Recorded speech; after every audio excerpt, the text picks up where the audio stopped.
সম্মানিত দর্শক এবং শ্রোতাবৃন্দ, আমি যশোরী বাংলাদেশি সেবা পার্টির পক্ষ থেকে আপনাদের সকলকে জানাই আসসালামু আলাইকুম রহমতুল্লাহ। ভারত উপমহাদেশের উলামায়ে কুফফার যারা, কাফের মৌলবী গোষ্ঠী যারা, তারা আফগানিস্তানের, পাকিস্তানের, বাংলাদেশের, ভারতের সাধারণ লোকদেরকে কোরআন পড়তে দেয় না কেন, কোরআন পড়তে বাধা দেয় কেন, এর গোমর কি? এটি আমরা এই লেকচার থেকে জানব। আর মৌলবীদের কিছু অ্যাক্টিভিটি আছে, সেগুলি যখন আমরা দেখি তখন আমরা বুঝতে পারি যে এরা কতটা ভয়ানক হয়। এরা মানুষকে হাগার দোয়া, হাগার সিস্টেম, পাদের দোয়া, পাদের সিস্টেম, আবার ঘুমানোর সিস্টেম, আবার এরা এমন কিছু শিখাবে ঢেলা কুলুক কিভাবে নিতে হবে, আবার এদের মাহফিলে যে মাহফিলে কিভাবে বসতে হবে, হুজুরের কথা কিভাবে শুনতে হবে,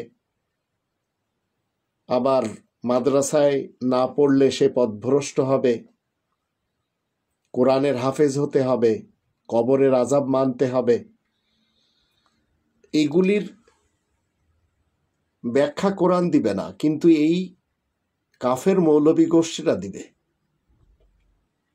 কোরআনে 2 নম্বর সূরা আল বাকারার 21 নম্বর আয়াতে আল্লাহ বলছেন, ইয়া আইয়ুহান নাস। 2025 সাল আজ 900 কোটি মানুষকে আল্লাহ বলছেন, ইয়া আইয়ুহান নাস, হে মানব সমাজ, একজনও বাদ নেই। উবুদু রব্বাকুম আল্লাযী খলাকাকুম ওয়াল্লাযীনা মিন ক্বাবলিকুম লাআল্লাকুম তাত্তাকুন। হে মানব সমাজ, তোমরা নিজেদের রবের দাসত্ব করো, যে রব তোমাদেরকে ও তোমাদের পূর্বে সকলকে সৃষ্টি করেছেন। আশা করা যায় তোমরা সুরক্ষিত এবং পবিত্র জীবন ধারণকারীদের অন্তর্ভুক্ত হয়ে যাবে। মনে রাখবেন, কোরআনের 41 নম্বর সূরা হামিম আস-সাজদা এর 41 এবং 42 আয়াত দুটি থেকে আমরা জেনে নিতে পারি, এটি এমন একটি কিতাবে আজিজ যার ভিতরে সামনে থেকে এবং পিছন থেকে কোনো বাতিল অনুপ্রবেশ করবে না। কিন্তু এই উলামায়ে কুফফার সমাজ নিজ নিজ জাতিকে মাতৃভাষা, এরা সবাই কোরআন বিরোধী আমল শিক্ষা দেয়। আর এরা শিক্ষা দেয় এদের বাবা, দাদা, নানা, পরনানারা যা কিছু করেছে সেইগুলিকে এরা ইসলাম মনে করে। তো 2 নম্বর সূরা আল বাকারার 170 নম্বর আয়াতে আল্লাহ এদের গোমর ফাঁস করে দিয়েছেন। ওয়া ইযা কিলা লাহুম ইত্তাবিউ মা আনজালাল্লাহ ক্বালু বাল নাত্তাবিউ মা আলফাইনা আলাইহি আবানা আও লাউ কানা আবাউহুম লা ইয়াকিলুনা শাইআন ওয়া লা ইয়াহতাদুন। আর মানুষকে যখন বলা হয় আল্লাহ যা নাজিল করেছেন তাই তোমরা মেনে চলো, তখন তারা বলে বরং আমরা তোমাদের বাবা, দাদা, নানা, পরনানাদের আচার ব্যবহার মেনে চলব, এমনকি তাদের পূর্বপুরুষরা নির্বোধ হলেও, সঠিক পথ না পেলেও। এটি করবে তারা। এখন খ্রিস্টান সমাজ ত্রিত্ববাদে বিশ্বাসী, তাই তাদের সন্তানেরা সেটি বিশ্বাস করে। হিন্দু সমাজ ব্রাহ্মণদের রীতিনীতি বিশ্বাসী, তাই হিন্দু সমাজের লোকেরা ব্রাহ্মণদেরকে মেনে চলে। মুসলমান শিয়া, সুন্নি, সালাফিরা তাদের ধর্মের ঠিকাদারদের, ব্যাপারীদের মেনে চলে। আবার তাদের রয়েছে আরব ইতিহাসের একজন ব্যক্তি, তার সব কিছুকে তারা মেনে চলে। ইহুদিদের রাব্বি যারা রয়েছে, রাব্বিদের কথা মতো চলে। জারেতুস্তিদের 2টি খোদা রয়েছে, খোদায়ে ইয়াজদান, খোদায়ে ইহরামান, মেনে চলে। বৌদ্ধরা বৌদ্ধদেরকে মেনে চলে। ঠিক একই কায়দায় আমাদের দেশে যারা ধর্মের নামে পার্টি, ফিরকা, মাসলাক এবং মাযহাব তৈরি করে নিয়েছে, এরাও আবার একই কাজ করে। তো এগুলি সব আছে গায়রুল্লাহ, আল্লাহ ছাড়া অন্য কারোর জন্য যদি কেউ ইনভোক করে, উৎসর্গ করে, এগুলি সব আল্লাহ হারাম করেছেন। তো এরা সবাই কি করে? মাজারে যায়, দরগাতে যায়, পীরের আস্তানাতে যায়, সেখানে যে প্রার্থনা করে। অথচ আল্লাহ বলছেন 2 নম্বর সূরা আল বাকারার 173 নম্বর আয়াতের মধ্যে অমা উহিল্লা ভি লিগাইরিল্লাহ, আল্লাহ ছাড়া অন্য কারোর নামে মানত বা উৎসর্গ করা জিনিস আল্লাহ হারাম করেছেন। এরা সিলেটের মাজারে যাবে, শাহজালালের মাজারে, খান জাহানের মাজারে যাবে, বাগেরহাটে। এইভাবে এদের কাছে অনেক মাজার রয়েছে আমাদের দেশে, আর এগুলিকে তারা আউলিয়াদের মাজার মনে করে এবং সেখানে যে এরা ইনভোক করে তাদের নামে। আল্লাহ এটি হারাম করেছেন। তো এই মৌলবীদের গোমর যদি আপনি আমি কোরআনের মাধ্যম দিয়ে না জানতে পারি, তাহলে আপনি আমি পথভ্রষ্টদের অন্তর্ভুক্ত। তো কেউ যাবে বাগদাদে আব্দুল কাদের জিলানির মাজারে, কেউ যাবে লাহোরে দাতাসার মাজারে, আবার কেউ যাবে শাহজালালের মাজারে, কেউ যাবে আজমেরের মাজারে। এগুলি টিকিয়ে রাখে এই উলামায়ে কুফাররা, এই কোরআন বিরোধী মৌলবী গোষ্ঠী যারা রয়েছে। আবার এরা এদের গার্বেজ যে ধ্যান ধারণা মতবাদ, এগুলি দেওয়ার জন্য এরা মাহফিল করে, আবার সেখানে টাকাও নেয়। কোরআনের 50 নম্বর সূরা কফের 45 নম্বর আয়াতের শেষে আল্লাহ বলেন ফাযাক্কির বিল কোরআন, তুমি উপদেশ দিবে কোরআনের সাথে, মান ইয়াখাফু ওয়াঈদ, যে আমার শাস্তিকে ভয় করবে তাকে। এরা কি করে? কোরআনের নামে মানুষকে জমা করে নিজেদের ফলসফা শোনায়। তাই আল্লাহ এদের ব্যাপারে বলেছেন এরা আল্লাহ তাআলার আয়াতকে নগণ্য বিনিময়ে বিক্রি করে। নগণ্য বিনিময়টা কি? এরা এদেরটা শোনায়, আল্লাহরটা গোপন করে। 2 ঘন্টা 3 ঘন্টার জন্য মাহফিল করার জন্য মিজানুর রহমান আজহারি যশোরে এসেছে আকিজ গ্রুপের পক্ষ থেকে, এসে কাহিনী করে গেছে, কাউবয় নিয়ে কথাও বলে গেছে, যাওয়ার সময় টাকাও নিয়ে গেছে, সাথে আরো অনেকে এসেছে।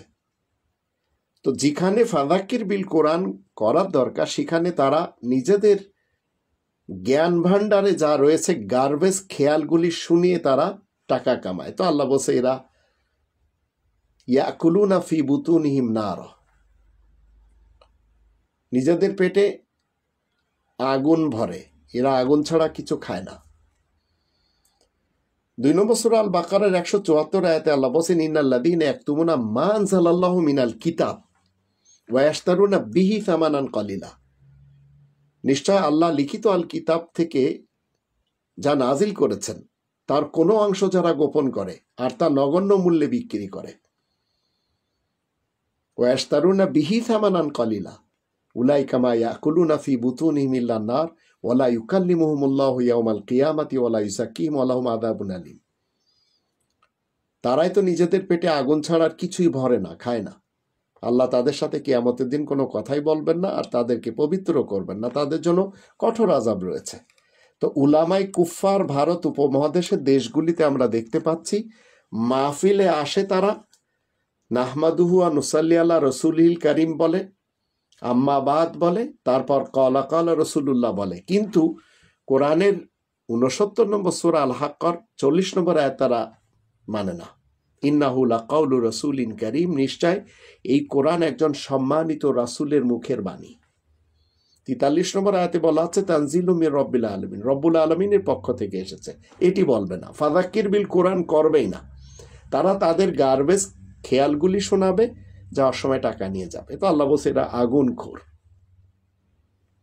আপনি কাউকে কোরআন শিক্ষা দিচ্ছেন, আরবিতে কোরআন পাঠ করা শিক্ষা দিয়ে যদি পয়সা নেন, চেয়ে নেওয়াটা হারাম, কিন্তু কেউ যদি উপঢৌকন দেয় সেটি হালাল।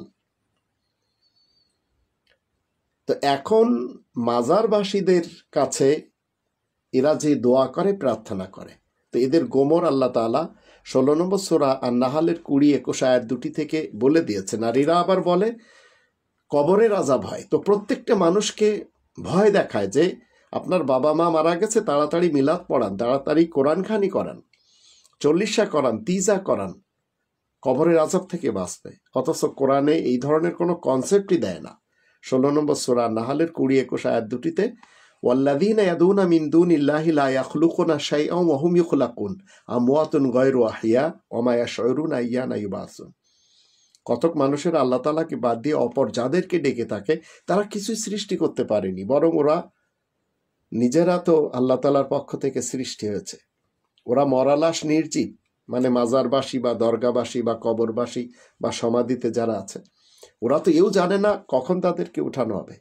কিন্তু মৌলবী গোষ্ঠীরা এই মাজার নিয়ে তারা ব্যবসা করে, আবার ফিরকা বানায়, যেটি আল্লাহ নিষেধ করেছেন। তাই দেখবেন দেওবন্দি ফিরকা, বেরেলবি ফিরকা, আহলে হাদিস ফিরকা, সালাফি ফিরকা, 135টা মুসলমানদের মধ্যে ফিরকা রয়েছে। 30 নম্বর সূরা রোমের 30, 31, 32 আয়াত দুটিতে আমরা দেখে নিতে পারি। আল্লাহ বলেন, মুনিবিনা ইলাইহি ওয়াত্তাকু ওয়া আকিমুস সালাতা ওয়া লা তাকুনু মিনাল মুশরিকিন। আল্লাহ তাআলার দিকে রুজু হয়ে তোমরা সবাই তাকওয়া অর্জন করো, আর তোমরা সবাই নামাজ কায়েম করো, আর তোমরা মোটেই অংশীবাদী মুশরিকদের অন্তর্ভুক্ত হবে না, যারা নিজেদের জীবন ব্যবস্থায় বিভেদ সৃষ্টি করেছে আর ধর্মীয় নানান দলে, মাযহাবে, ফিরকায়, পার্টিতে, মাসলাকে বিভক্ত হয়ে গেছে। আর প্রত্যেক মাযহাবের মানে ধর্মীয় দলই তো নিজেদের কাছে যা রয়েছে, ধর্মের কি রয়েছে এদের কাছে, হাদিস, ফিকা, ফলসফা, এই নিয়ে তারা আনন্দ করে চলেছে। এই জন্য এরা আপনাদেরকে কোরআন পড়তে দিবে না। আর এরা বলবে যে ওসিলা তলাশ করতে হবে, ওসিলার মাধ্যম দিয়ে, আরব ইতিহাসের মোহাম্মদ ইবনে আবদুল্লাহ রসিলা দিয়ে, সাহাবাদের রসিলা দিয়ে, বড় পীরের রসিলা দিয়ে, খাজা বাবা রসিলা দিয়ে আল্লাহর কাছে চেয়ে নিতে হবে। অথচ আল্লাহ 2 নম্বর সূরা আল বাকারার 186 আয়াত থেকে বলে দিয়েছেন, এদের এই গোমর ফাঁস করে দিয়েছেন। আল্লাহ বলেন, ওয়াইদা সাআলাকা ইবাদি আন্নি ফাইন্নী করিব উজিবু দাওয়াতাদ দাঈ ইযা দাআন ফালিস্তাজিবু লি। আল্লাহর ঘোষণা কি? যখন কেউ আমার কাছে ডাকে আমি তার ডাকে সাড়া দিই। কিন্তু এরা শিক্ষা দেয় কি? মাজারবাসীদের, ওলিয়াদের, যা এরা কথিত বানিয়েছে, তাদের মাধ্যম দিয়ে দোয়া করতে হবে, হুজুরদেরকে এনে দোয়া করতে হবে। তো এগুলি হচ্ছে কোরআনের রাস্তায় বাধা দানকারী উলামায়ে কুফফার গোষ্ঠী। এরা আবার বলবে কোরআন শিখতে গেলে 14টা উলুম জানতে হবে, মাদ্রাসায় পড়তে হবে, সেখানে হাগামুতা, শোয়া, এগুলি সব প্র্যাকটিস শিখাবে, ঢেলা কুলুক নেওয়া। তো 17 নম্বর, যখন 54 নম্বর সূরা আল কমারের 17, 22, 32 এবং 40 এই 4টি আয়াত যখন আমরা পড়ি, সেখানে আল্লাহ বলেন, ওয়ালাকাদ ইয়াসসারনাল কুরআনা লিযিকর ফাহাল মিন মুদ্দাকির। আমি তো এই বিশেষ স্মরণ, এই কোরআনকে নাজিল করেছি উপদেশ লাভের জন্য সহজ করে দিয়েছি, যেন কেউ তোমাদের মধ্যে কেউ আছে যে উপদেশ নেবে। 21 নম্বর সূরা আল আম্বিয়া 10 নম্বর আয়াতে আজকের 2025 সালে 900 কোটি মানুষকে বলা আছে, লাকাদ আনজালনা ইলাইকুম কিতাবান ফিহি যিকরুকুম আফালা তাকিলুন।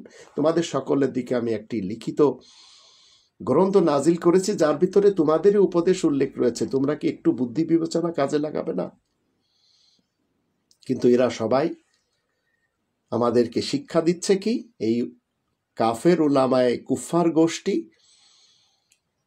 যে পরকালে নবীর সুপারিশ ছাড়া জান্নাতে যাওয়া যাবে না, আবার এই বুজুর্গদের মেনে চলতে হবে। তো আল্লাহ বলছেন 6 নম্বর সূরা আল আনামের 17 নম্বর আয়াতে, ওয়াই ইয়ামসাসকাল্লাহু বিদুররিন ফালা কাশিফা লাহু ইল্লা হু ওয়া ইয়ামসাসকা বিখাইরিন ফাহুয়া আলা কুল্লি শাইইন কাদির। আল্লাহ যদি তোমাকে কোনো রকম অসুবিধায় ফেলেন, তাহলে তা দূর করার মতো কেউ নেই, একমাত্র আল্লাহ ছাড়া। আর আল্লাহ যদি তোমার মঙ্গল করেন, তাহলে আল্লাহ তো সকল বিষয়ে কুদরত রাখেন। তো অসুবিধায় ফেলানোর জন্য এরা সবাই বলে চলেছে, আপনারা যদি হাদিস না মানেন, পরকালে রাসূলের সুপারিশ পাবেন না। তো কোরআন তো এদের গোমর ফাঁস করে দিয়েছে। 25 নম্বর সূরা আল ফুরকানের 30 নম্বর আয়াতে আমরা জানতে পারি যে সেখানে বলা হচ্ছে, ওয়াকালা রাসূলু ইয়া রাব্বি ইন্না কওমি ইত্তাখাযু হাযাল কুরআনা মাহজুরা। আর বিশেষ বার্তাবাহক আল্লাহ তাআলার কাছে নালিশ হিসেবে বলছেন, এরা আমার কওমের লোক কিন্তু এই কোরআন আঁকড়ে ধরাকে ছেড়ে দিয়েছিল। তো এই হুজুররা তাবলিগি জামাতের লোকেরা ফাজাইলে আমলের দিকে নিয়ে যাচ্ছে জুবায়ের গ্রুপ এবং সাদ গ্রুপ হিসেবে, আবার ফয়জানে সুন্নতের দিকে নিয়ে যাচ্ছে ইলিয়াস আত্মার গ্রুপ হিসেবে, জামাত শিবির মওদুদির দিকে নিয়ে যাচ্ছে, উলামায়ে দেওবন্দ তারা দেওবন্দি মাসলাকের দিকে, উলামায়ে বেরেলি মাসলাকের দিকে, কাদিয়ানিরা কাদিয়ানের দিকে, আবার সালাফি শিয়া সুন্নি তারা তাদের গুরুদের দিকে নিয়ে চলেছে। অথচ আল্লাহ আমাদেরকে শিক্ষা দিয়েছেন 42 নম্বর সূরা আর সূরা এর 15 নম্বর আয়াতের শুরুতে, ফালিযালিকা ফাদউ ওয়াস্তাকিম কামা উমিরতা ওয়ালা তাত্তাবি আহওয়াহুম। সুতরাং তুমি তাদেরকে সেদিকেই ডাকতে থাকো, তোমাকে যেভাবে আদেশ দেওয়া হয়েছে ঠিক তেমনি তুমিও তার উপর কায়েম থাকো, তাদের খেয়াল খুশি মেনে চলবে না। এখন এই কাফের উলামায়ে গোষ্ঠীর খেয়াল খুশি যদি আপনি মানেন, তাহলে মনে রাখবেন এই কোরআনের বিশেষ 5টি যে দাবি আজ 900 কোটি মানুষের উপরে আল্লাহ তাআলার পক্ষ থেকে। 1 নম্বর দাবি কোরআনকে শতভাগ বিশ্বাস করতে হবে। 2 নম্বর দাবি কোরআনের নিজস্ব ভাষায় কোরআন পড়া শিখতে হবে। 3 নম্বর দাবি মাতৃভাষায় কোরআন জানতে হবে। 4 নম্বর দাবি কোরআন মতে জীবন কাটাতে হবে। 5 নম্বর দাবি কোরআনে তাবলিগ করতে হবে। এই 5টি জিনিসের বিপক্ষে এই উলামায়ে কুফফার সমাজ, কেউ পীর সেজেছে, কেউ জামানার ইমাম সেজেছে, কেউ বক্তা সেজেছে, কেউ হুজুর সেজেছে, কেউ ব্রাহ্মণ সেজেছে, কেউ পুরোহিত, কেউ ফাদার, কেউ রাব্বি, কেউ মুরব্বি, কেউ সন্ন্যাসী, এইসব সেজে মানুষকে কোরআনের 5টি দাবি থেকে সরিয়ে নিয়েছে। আবার কোরআন যে 5টি বিশেষ মেজর শিরিকের কথা বলে, ওই শিরিকের দিকে তারা নিয়ে যাচ্ছে। আর এই শিরিক থেকে যদি আপনি না বাঁচতে পারেন আর কোরআনের 5টি দাবি যদি আপনার জীবনে ফুলফিল না করতে পারেন, তো আপনি ফেঁসে গেছেন এই কালে এবং পরকালেও। আর 5টি শিরিক কি? ওয়ালা ইউশরিকু ফি হুকমি আহাদা, আল্লাহ তাআলার হুকুমের সাথে শরিক করা যাবে না। আবার ওয়ালা ইউশরিক বিইবাদাতি রাব্বি আহাদা, আল্লাহর ইবাদত বন্দেগীতে শরিক করা যাবে না। আবার ইন্নাল্লাহা লা ইয়াগফিরু আন ইউশরাকা বিহি, আল্লাহ তাআলার এই কোরআনের সাথে শরিক করা যাবে না। আবার ওয়ালাম ইয়াকুল্লাহু শারিকুন ফিল মুলক, আল্লাহ তাআলার দেশের সাথে শরিক করা যাবে না। আবার আল্লাহ তাআলার জাত এবং সিফাতের সাথে, নামের সাথে বেয়াড়াপাড়া করা যাবে না, শিরিক করা যাবে না। ওয়ালাম ইয়াকুল্লাহু কুফুয়ান আহাদ। তো এই 5টি শিরিকের দিকে এরা নিয়ে যাচ্ছে। তাই আল্লাহ তাআলার সাথে এরা কলেমা বানিয়ে মুহাম্মদ ইবনে আব্দুল্লাহকে ফিট করেছে, অথচ কোরআনের মুহাম্মদুর রাসূলুল্লাহ ওয়া খাতামান নাবিয়্যিন দ্বারা সত্যায়িত না। এখন এই উলামায়ে কুফফারদের কিছু চরিত্র এই ভিডিওর ভিতরে আমি আপনাদেরকে দেখাবো, তাতে বুঝতে পারবেন যে এরা কতটা ভয়ঙ্কর। আর এই উলামায়ে কুফফারদের যদি আপনারা বয়কট না করেন, তাহলে আপনাদেরকে হাগামোতার আর ঢেলাকুলুকের পিছনে রেখে দেবে, এই কোরআন থেকে আপনাদেরকে দূরে সরিয়ে দোজকের ভিতরে এই কালে রেখে দিবে এবং পরকালে চিরস্থায়ী দোজকের ভিতরে প্রবেশ করিয়ে দিবে। তাই এদের থেকে আসুন আমরা সবাই বেঁচে চলি। এটা কি সচিবালয়ে যে বলার মতো কথা? আমার কাছে মনে হয়েছে বলা উচিত। আপনি কোন মন্ত্রণালয়ের অধীনে সচিবালয় যেতেন? জনপ্রশাসন মন্ত্রণালয়। জনপ্রশাসন মন্ত্রণালয়ের ওখানে আপনার কাজ কি ছিল? আসলে সচিবালয়ে যাওয়ার রাস্তাটা আসলে কি, কার ক্ষমতায় সচিবালয়ে প্রবেশ করতেন? আচ্ছা, সচিবালয়ে যাওয়ার জন্য কি কোনো দলীয় পোস্ট প্রয়োজন আছে কিনা, মানে এটা আমি উত্তর হিসেবে দিচ্ছি, আমি আপনাকে জিজ্ঞাসা করছেন। মানে সচিবালয়ে বাংলাদেশের সাধারণ কোনো নাগরিক তার এলাকার প্রয়োজনে, এলাকার উন্নয়নের হোক বা এলাকার কোনো সমস্যা নিয়ে হোক বা তার ব্যক্তিগত কোনো সমস্যা নিয়ে হোক, এরকম কোনো বিষয় নিয়ে মানে যেতে পারবে না, এরকম কোনো মানে আইন বা এরকম কোনো সিস্টেম আছে বলে আমার জানা নেই। এক। দ্বিতীয় হলো যে যেহেতু বাংলাদেশের সমস্ত সচিবালয়ের সব তথ্যগুলো এখন অনলাইনে পাওয়া যায়, যে কে সচিব হিসেবে আছেন, কে উপদেষ্টা হিসেবে আছেন, কে উপসচিব হিসেবে আছেন। যদি সংশ্লিষ্ট ওই ব্যক্তির সাথে বা ওনার সাথে এলাকার কোনো প্রবলেম নিয়ে কেউ যেতে চায়, এই জন্য কিন্তু তাদের নাম্বারটা ওখানে দেওয়া আছে। যদি তার সাথে যোগাযোগ করে কোনো প্রয়োজন এরকম হয় যে আপনি কোন মন্ত্রণালয়ের অধীনে সচিবালয় যেতেন? আমি হলো প্রথম যখন সচিবালয়ে গিয়েছিলাম যেটা আমার মনে আছে 5ই আগস্ট পরবর্তীতে, সরি 5ই আগস্ট পরবর্তীতে, সেটা হলো যে জনপ্রশাসন মন্ত্রণালয়, তখনকার যে সচিব ছিলেন মেজবাউদ্দিন সাহেব, বর্তমান সচিব মোখলেসুর রহমান সাহেবের আগে। তখন তার সাথে দেখা করার উদ্দেশ্য ছিল একটাই উদ্দেশ্য ছিল দেখা করা, এবং তার সাথে আমি কথা বলে গিয়েছিলাম এবং পাসও উনিই দিয়েছিলেন আমাকে যে হ্যাঁ তাহলে আপনি আসতে পারেন। যেহেতু কথাটা এটা ছিল যে এখন বাংলাদেশে সব জায়গাতেই পরিবর্তন হবে, স্বাভাবিক, এটা দাবিও ছিল যে বড় বড় পোস্টগুলোতে আগের দোসর সরকারের কোনো লোক যেন না থাকে, যেহেতু মনে করা হচ্ছিল যে তারাই এই গণহত্যার সাথে জড়িত, ডিসিএসপি বা এরকম সব কিছু। তো তার সাথে কথা হয়েছিল আমার ফোনে এরকম যে 2-3টা বিষয় আছে, এই বিষয়গুলো জেনে যদি আপনারা করেন তাহলে দেশের জন্য ভালো হবে। আমি সচিবের সাথে আপনার কোনো সম্পর্ক ছিল না, এই কোনো সম্পর্ক ছিল না, ফর্ম অনলাইন আমি নাম্বার সংগ্রহ করেছিলাম এবং কথা বলেছিলাম, এবং উনি অন করেছিলেন বিষয়টা। জনপ্রশাসন মন্ত্রণালয়ের ওখানে আপনার কাজ কি ছিল? কাজ ওইটাই বলার জন্য আমি গেছিলাম যে বিশেষ করে আপনার যদি অনেক সচিবই আছেন যারা হয়তো ডিসি হিসেবে নিয়োগ পাবেন বা অন্যান্য বড় পদে, সচিবালয়ের মধ্যে বড় পদে নিয়োগ পাবেন, তো তাদের ক্ষেত্রে যেন অবশ্যই তাদের ফেসবুক এবং অনলাইন অ্যাক্টিভিজমটা দেখা হয় যে কারা ওই সময় হলো ছাত্র আন্দোলনের বা এই গণ অভ্যুত্থানের পক্ষে কথা বলছে, বিপক্ষে কথা বলছে, এমন কাউকে আপনারা আবার দায়িত্ব দিয়েন না যারা হয়তো বিপক্ষে কথা বলছে। এইটা আপনার বলার অধিকার, সাধারণ মানুষ হিসেবে আমার কাছে মনে হয়েছে যে কথাটা তাদেরকে বলা। ছাত্র আন্দোলনে তো অনেকেই ছিল, কিন্তু আপনি কেন যে বলবেন? একজন সাধারণ নাগরিক হিসেবে আমার কাছে মনে হয়েছে যে এটা বলা উচিত। এটা কি সচিবালয়ে যে বলার মতো কথা? আমার কাছে মনে হয়েছে বলা উচিত, কারণ হলো এই জন্য বলা উচিত মনে হয়েছে। আমি ওনাকেও ওই যে উনি যে ছিলেন মেজবাউদ্দিন সাহেব ছিলেন, উনিও আগের সরকারি দায়িত্বপ্রাপ্ত ছিলেন, এবং আমার কাছে মনে হয়েছে যে যদি ওনার দ্বারা কোনো কিছু হয় পরবর্তীতে হয়তো ওই ধরনের লোকই আবার না সামনে চলে আসে। এই জন্য আমি আমার দায়িত্বের জায়গা থেকে, একজন নাগরিকের দায়িত্বের জায়গা থেকে আমি অধিকার মনে করছি, এই জন্য আমি তাকে যে কথা বলছি। এবং যে ছবিটা আমার প্রকাশ পায় ওই দিনেরই এটা ছবি, যে হলো আমি ওই দিন ওনার সাথে কথা বলার পরে একজন যুগ্ম সচিবের রুমে ছিলাম, ওই সময় উনি আমাকে কিছু নাস্তা করার জন্য দিয়েছিলেন, ওই সময় কেউ একজন ওই ছবিটা উঠেছে।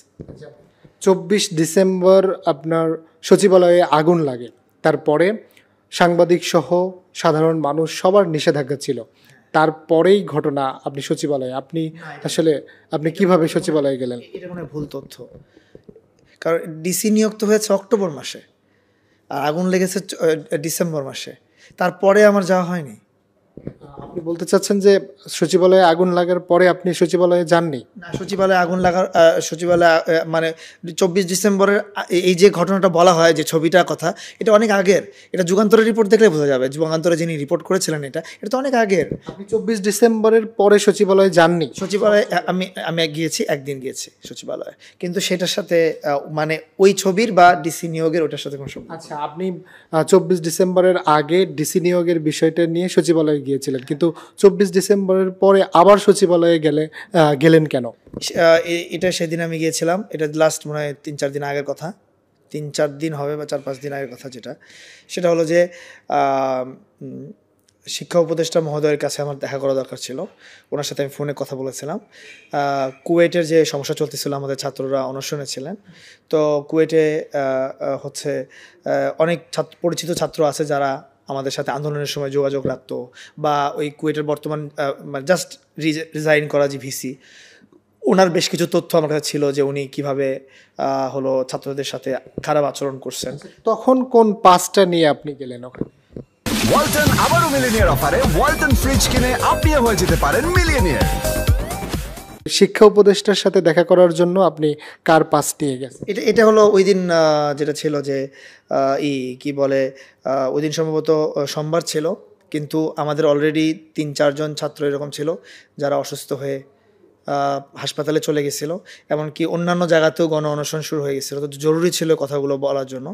তো ওই দিন সোমবারে যখন আমরা করছিলাম, তখন সাধারণত ওই দিনের পাসটা এরকম হয় যে মন্ত্রণালয় থেকে সরাসরি যারা ইয়াতে কি বলে নিরাপত্তার দায়িত্বে থাকেন ওই জায়গাতে নামগুলো দিয়ে দেওয়া হয় আর কি। তো এপিএস বলে দেয়, উপদেষ্টা কোনো বিশেষ প্রয়োজনে ওখানে বলে দেয়, আমার নাম ওখানে এন্ট্রি করা ছিল নিরাপত্তার ওখানে শিক্ষা মন্ত্রণালয় থেকে, তো আমি ওভাবেই গেছি।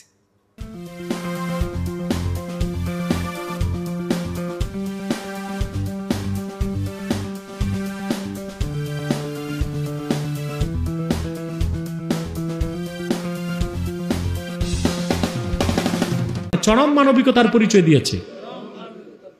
এখন হচ্ছে দাসীর সাথে যৌনতা, বলছে এটা কি মানায়? মিয়া সাহেব, তুমি তো দাসী বুঝো নাই, দাসী আর চাকরানি এক জিনিস না, পার্থক্য আছে, ঠিক কিনা? সব দাসীর সাথেও তো ফিজিক্যাল রিলেশন হয় না। দাসী যেটা আপনার কাছে আসবে, তাকে আপনাকে লিখিত চুক্তিনামার মাধ্যমে যদি আপনি তাকে গ্রহণ করেন, তার সাথে আপনি ফিজিক্যাল রিলেশন করতে পারবেন। ওটা স্ত্রীর মতো। আপনারা যে বিয়ে করেন, বিয়ে করতে কি করেন? চুক্তি করেন না? তো বিয়ে যেমন একটা চুক্তি, দাসীর সাথে ওটা একটা চুক্তি, নাম শুধু ভিন্ন, নাম শুধু। আপনারা বিয়ে করতে কি করেন? আদালতে যান। এই যে মিয়া সাহেব খাতায় কলমে কাবিন করেন, এইটা করেন সেইটা করেন, কি যেন একটা থাকে ওই যে বিয়ে, কিসের কাজী মিয়া সাহেব? এক বগলে ছাতা, এক বগলে খাতা, কি কই? আরে ঘটক না, ম্যারিজ রেজিস্টার, এটারে কয় কাজী। বেটা, কাজী এত সহজ নাকি? ইসলামী রাষ্ট্রের বিচারকের নাম কাজী। আর এই যে বিয়েতে দৌড়ায়, এক বগলে ছাতা আর এক বগলে খাতা, এ কাজী না, এ হলো কি? Marriage register. বুঝলেন? এখানে কোনো ম্যারিজ রেজিস্টার থাকলে রাগ করবেন না, এটা আমার দায়িত্ব বলে দেওয়া। আছে, অনেক আছে। এখন কামেল পাস ছাড়া কোনো ম্যারিজ রেজিস্টারের চাকরি নাই। চাকরি নিতেও টাকা লাগে, 10-12 লাখ টাকা লাগে, আমি জানি। হ্যাঁ, প্রচুর টাকা লাগে। তবে একবার ম্যারিজ রেজিস্টার হইতে পারলে আর পিছনে তাকাইতে হয় না, প্রচুর কমিশন। হ্যাঁ, সে যাই হোক। আবার ওনারা খেপে গেলে, ধর্মঘট করলে এলাকায় বিয়ে শাদী বন্ধ। তো বলেন, এই যা করেন খাতায় কলমে, এটা সেটা, এগুলো তো ফর্মালিটি। বিয়ে কি? মেয়েকে পছন্দ করছেন, মেয়ের গার্জেন আসছে, আপনার গার্জেন আছে, মোহর নির্ধারণ করছেন, দুজন সাক্ষীর সামনে আপনি বলেন আমি তোমার বিয়ে করলাম, মেয়েকে আমি হইলাম, বিয়ে হয়ে গেছে, আলহামদুলিল্লাহ। না বললো হইলাম কইলেও হবে, এটা বিয়ে। এটারে আপনারা মিয়া সাহেব 72টা নীতি আইনা কঠিন করছেন। বিয়ের মতো পবিত্র কাজে জটিল বানাইছেন, আর জেনার মতো গুনার কাজে সহজ বানাইছেন। বিয়ের ক্ষেত্রে শর্ত দিছে, 21 বছর ছেলের বয়স, 18 বছর মেয়ের বয়স। এ না হইলে এই বিয়ের মতো পবিত্র কাজ ওদের কাছে এত বড় নাজায়েজ কাজ যে পুলিশ খবর পাইলে বিনা নোটিশে আইসা বর কনে অ্যারেস্ট, ম্যারিজ রেজিস্টার অ্যারেস্ট, মেহমানরাও অ্যারেস্ট, দোনো বিয়াই অ্যারেস্ট, বাবুরচি এও অ্যারেস্ট। তুই পাক করতে আইলি কেন? একটা ভালো কাজটা আপনারা কত জটিল বানাইছেন। আর আপনারা সেকুলার রাষ্ট্রের মানুষ, আপনাদের লিবার্টি আছে, ব্যক্তি স্বাধীনতা আছে। ছেলে মেয়ে বয়স যাই থাক, একটু পার্কে, নদীর পাড়ে, রেস্তোরাঁয়, জঙ্গলে একটু যদি ভাব নেয়া দেয়া হয়, ফ্রি মিক্সিং, লিভ টুগেদার, তাতে সমস্যা কি? বাচ্চা মানুষ একটু করতেই পারে। জেনাটারে সহজ করছেন, বিয়েটারে, বিয়ে তো সহজ। ঠিক সেভাবে যে দাসীর সাথে আপনি ফিজিক্যাল রিলেশন করবেন, ওটাও কিছু চুক্তি আছে, ওটা বিয়ের মতোই। তবে দাসী আর চাকরানি এক নয়। দাসী মানে সে আপনার স্ত্রীর মর্যাদা পাবে। কি পাবে? হাদিসে বলা হয়েছে, হ্যাঁ, ইখওয়ানুকুম খাওয়ালুকুম। আমির হামজাকে নাকি বানাতে আল্লাহ 1500 বছর 3টা করে বানাইলেন। নাউজুবিল্লাহ। শুনে যাবেন হুজুরের কথাগুলো। হামজা বাইলে বেশি বেশি দোয়া করবি, করবি নি? ওগা আমির হামজা বানাইতে আল্লাহ এই 1500 বছর চিন্তা করি এই কোরআনের দাওয়াত দিবেন, এই ম্যাগনেটিটা বানাইছে। আসলে শান বলি, ঠিক না বেঠিক? এবার আসুন বাজনা, এবার আসুন বাজনা। রসুলের দরবারে গান হয়েছেন বাজনা দিয়ে, রসুলের পাকের দরবারে গান হয়েছেন বাজনা দিয়ে। এক কথা আসতে কর, কালকে কোনো সমালোচনা করা যাবে না। যা বলার এখন বলো, যা লেখার এখন লেখো। আর আমি এলাকার, আমার এখান থেকে তোমার মোটর সাইকেল দিয়ে গেলে লাগবে 20 মিনিট, সিএনজি দিয়ে গেলে লাগবে 40 মিনিট। যে কোনো মুহূর্তে যাইতে পারো। যা বলার আজকে বলো, এখন বলো, এখন লিখো, কালকে কোনো সমালোচনা চলবে না। এখন কিছু না করে কালকে সমালোচনা করলে তুমি মুনাফিক। আমার বন্ধু কি বলতেছিলাম ভুলে গেলাম। বাজনা, রসুলের দরবারে গান হয়েছেন। রসুল পাকের দরবারে হাসান বিন সাবিত নামে একজন সাহাবী রসুলের দাঁড়ায় দাঁড়ায় মসজিদে নববীতে গজল শোনাইতেন, গান শোনাইতেন। ফার্সিতে বলে গজল, উর্দুতে বলে নাত, আরবিতে বলে গেনা, ইংরেজিতে বলে সং, বাংলায় বলে গান।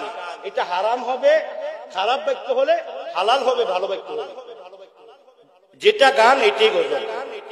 হুজুর গজল জায়েজ, গান জায়েজ নেই। তোর মতন ব্যাক করে এই দুনিয়া নাই। যেটা গান এটাই গজল, এটা ভাষা। গজলটা হলে ফার্সি ভাষা আর গানটা হলে বাংলা ভাষা।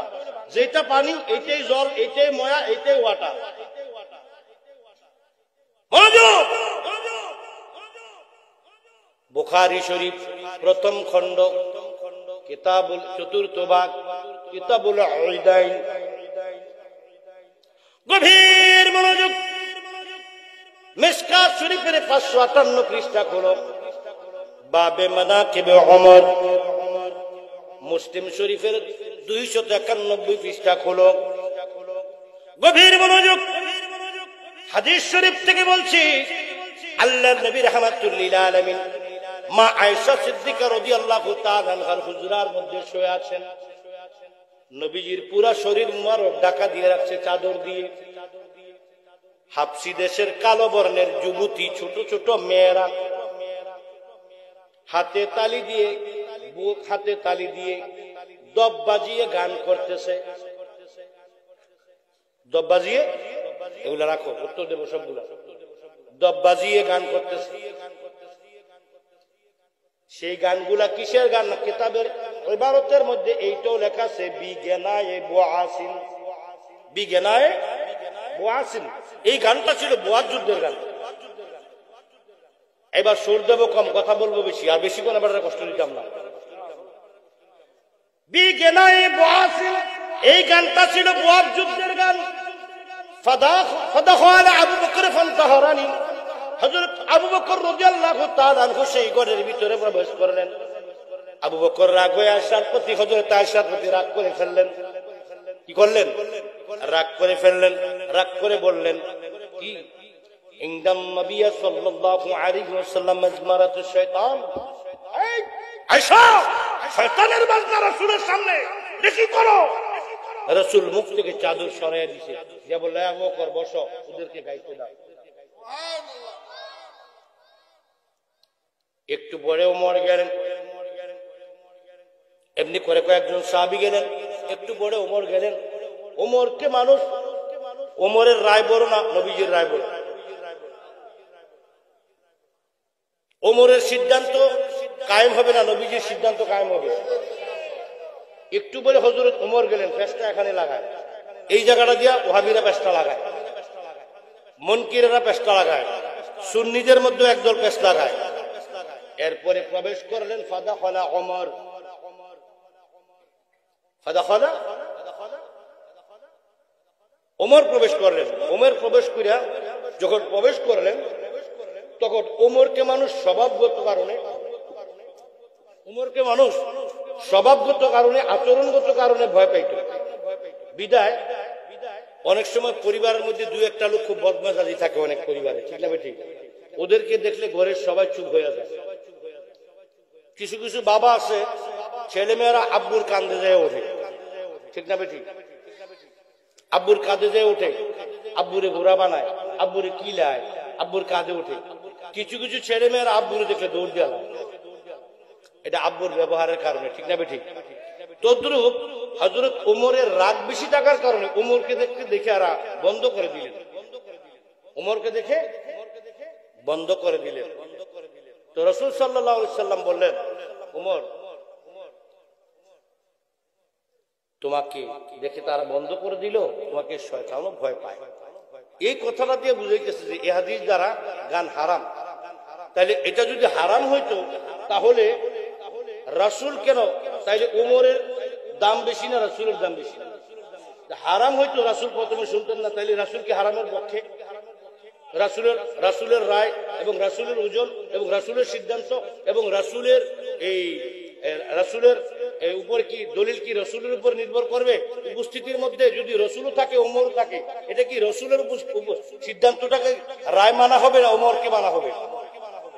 রাসূল যেহেতু শুনলেন ওমর আসার আগে, আবু বকরকে বললেন এই তাদেরকে গাইতে দাও, তাদেরকে গাইতে দাও, তাহলে রাসূলের রায়টা বড় না ওমরের রায় বড়? এই হাদিস দিয়ে তারা লাস্টে ওমরের কথাটা দিয়ে গান বাজনা, এখানে এই হাদিস দিয়ে গান বাজনা করতে চায়। না না না, আবু বকর সিদ্দিক রাদিয়াল্লাহু তাআলা আনহু যখন বললেন ওয়াদাখাল আবু বকর ফান্তাহানি, আবু বকর রাদিয়াল্লাহু তাআলা আনহু প্রবেশ করে বললেন ইন্দান নবী সাল্লাল্লাহু আলাইহি ওয়াসাল্লাম মিজমারাতুশ শাইতান, এ আয়েশা কেন শয়তানের বাজনা রাসূলের সামনে? রাসূল মুখ থেকে চাদর মোবারক সরায়া বললেন আবু বকর তাদেরকে ছাড়িয়া দাও, তাদের গাইতে দাও। কিতাবুল ঈদাইনে আমার নবী কামনাওয়ালা যে হাদিস মুবারক দ্বারা হাদিসের ব্যাখ্যার মধ্যে আসছে, বন্ধুরা আমার, আনন্দের দিন, উৎসবের দিন, সুন্নতে খতনার দিন, বিবাহের দিন, বন্ধু বিবাহের দিন, এবং কি নতুন মেহমান আসলে তাকে আগাই আমি আসার পরে আমি যখন আসছি আমি স্টেজে ওঠার সঙ্গে সঙ্গে ব্যান্ড পার্টি বাজাইছি, ঠিক না বেঠিক? আমি বাধা দিছি না, 500 টাকা বকশিশ দিয়ে দিছি, আমি বকশিশ দিয়ে দিছি, কারণ আনন্দ কোন অনুষ্ঠানের মধ্যে কোন মেহমান আসলে এবং সুন্নতে খতনা, বিবাহ অনুষ্ঠান, বৌভাত অনুষ্ঠানের মধ্যে করা, এই বাদ্যযন্ত্র দিয়ে এগুলা করা রাসূল সাল্লাল্লাহু আলাইহি সাল্লামের আমলে জায়েজ ছিল। আরব দেশে এখনো জায়েজ আছে। যদি এখানে আরব দেশে থাকুন না কোনো লোক থাকেন, দয়া করে হাত তুলে বলুন, খোদার কসম করে বলুন, আপনি অস্বীকার করুন, আরব দেশে এখনো একটা বিয়েও হয় না বাজনা ছাড়া। আরব দেশে এখনো একটি বিয়েও হয় না বাজনা ছাড়া। এবং নাচনের জন্য, নাচানাচির জন্য ভাড়া করে ঢুকানি, কত রঙের নাচ, কত রঙের বাজনা, কত জাতের বাজনা দিয়ে কিয়ামত করে ফেলে, ঠিক না বেঠিক? ওইটা দারুল ইসলাম স্টেট। শরীয়ত বিরোধী কোনো কাজ আরব দেশে হয়? শরীয়ত বিরোধী কোনো কাজ আরব দেশে হয় না। এমনি মেজাজটা খারাপ হয়ে আছে। তো আমি শুনলাম যে গতকাল তিনি মাহফিলে দাওয়াত নিয়েছিলেন, ওই যে সেই ছোট হুজুরটা, ওটা নাকি আসে না। ও পরশু দিনও আমার সাথে ছিল পাবনায়, আসে নাই। এর আগে ছিল আমার সাথে ময়মনসিংহ, আসে নাই। কি করে কি দাওয়াত ওরা নিতে বলে কি? আপনারা জোর করবেন না, আমি জানি তার বার্তারা। আমারে অনেকে বলে যে দাওয়াত দিয়ে দেন, আমি দাওয়াত দিয়ে তো আর এক মুসিবতে পড়বো।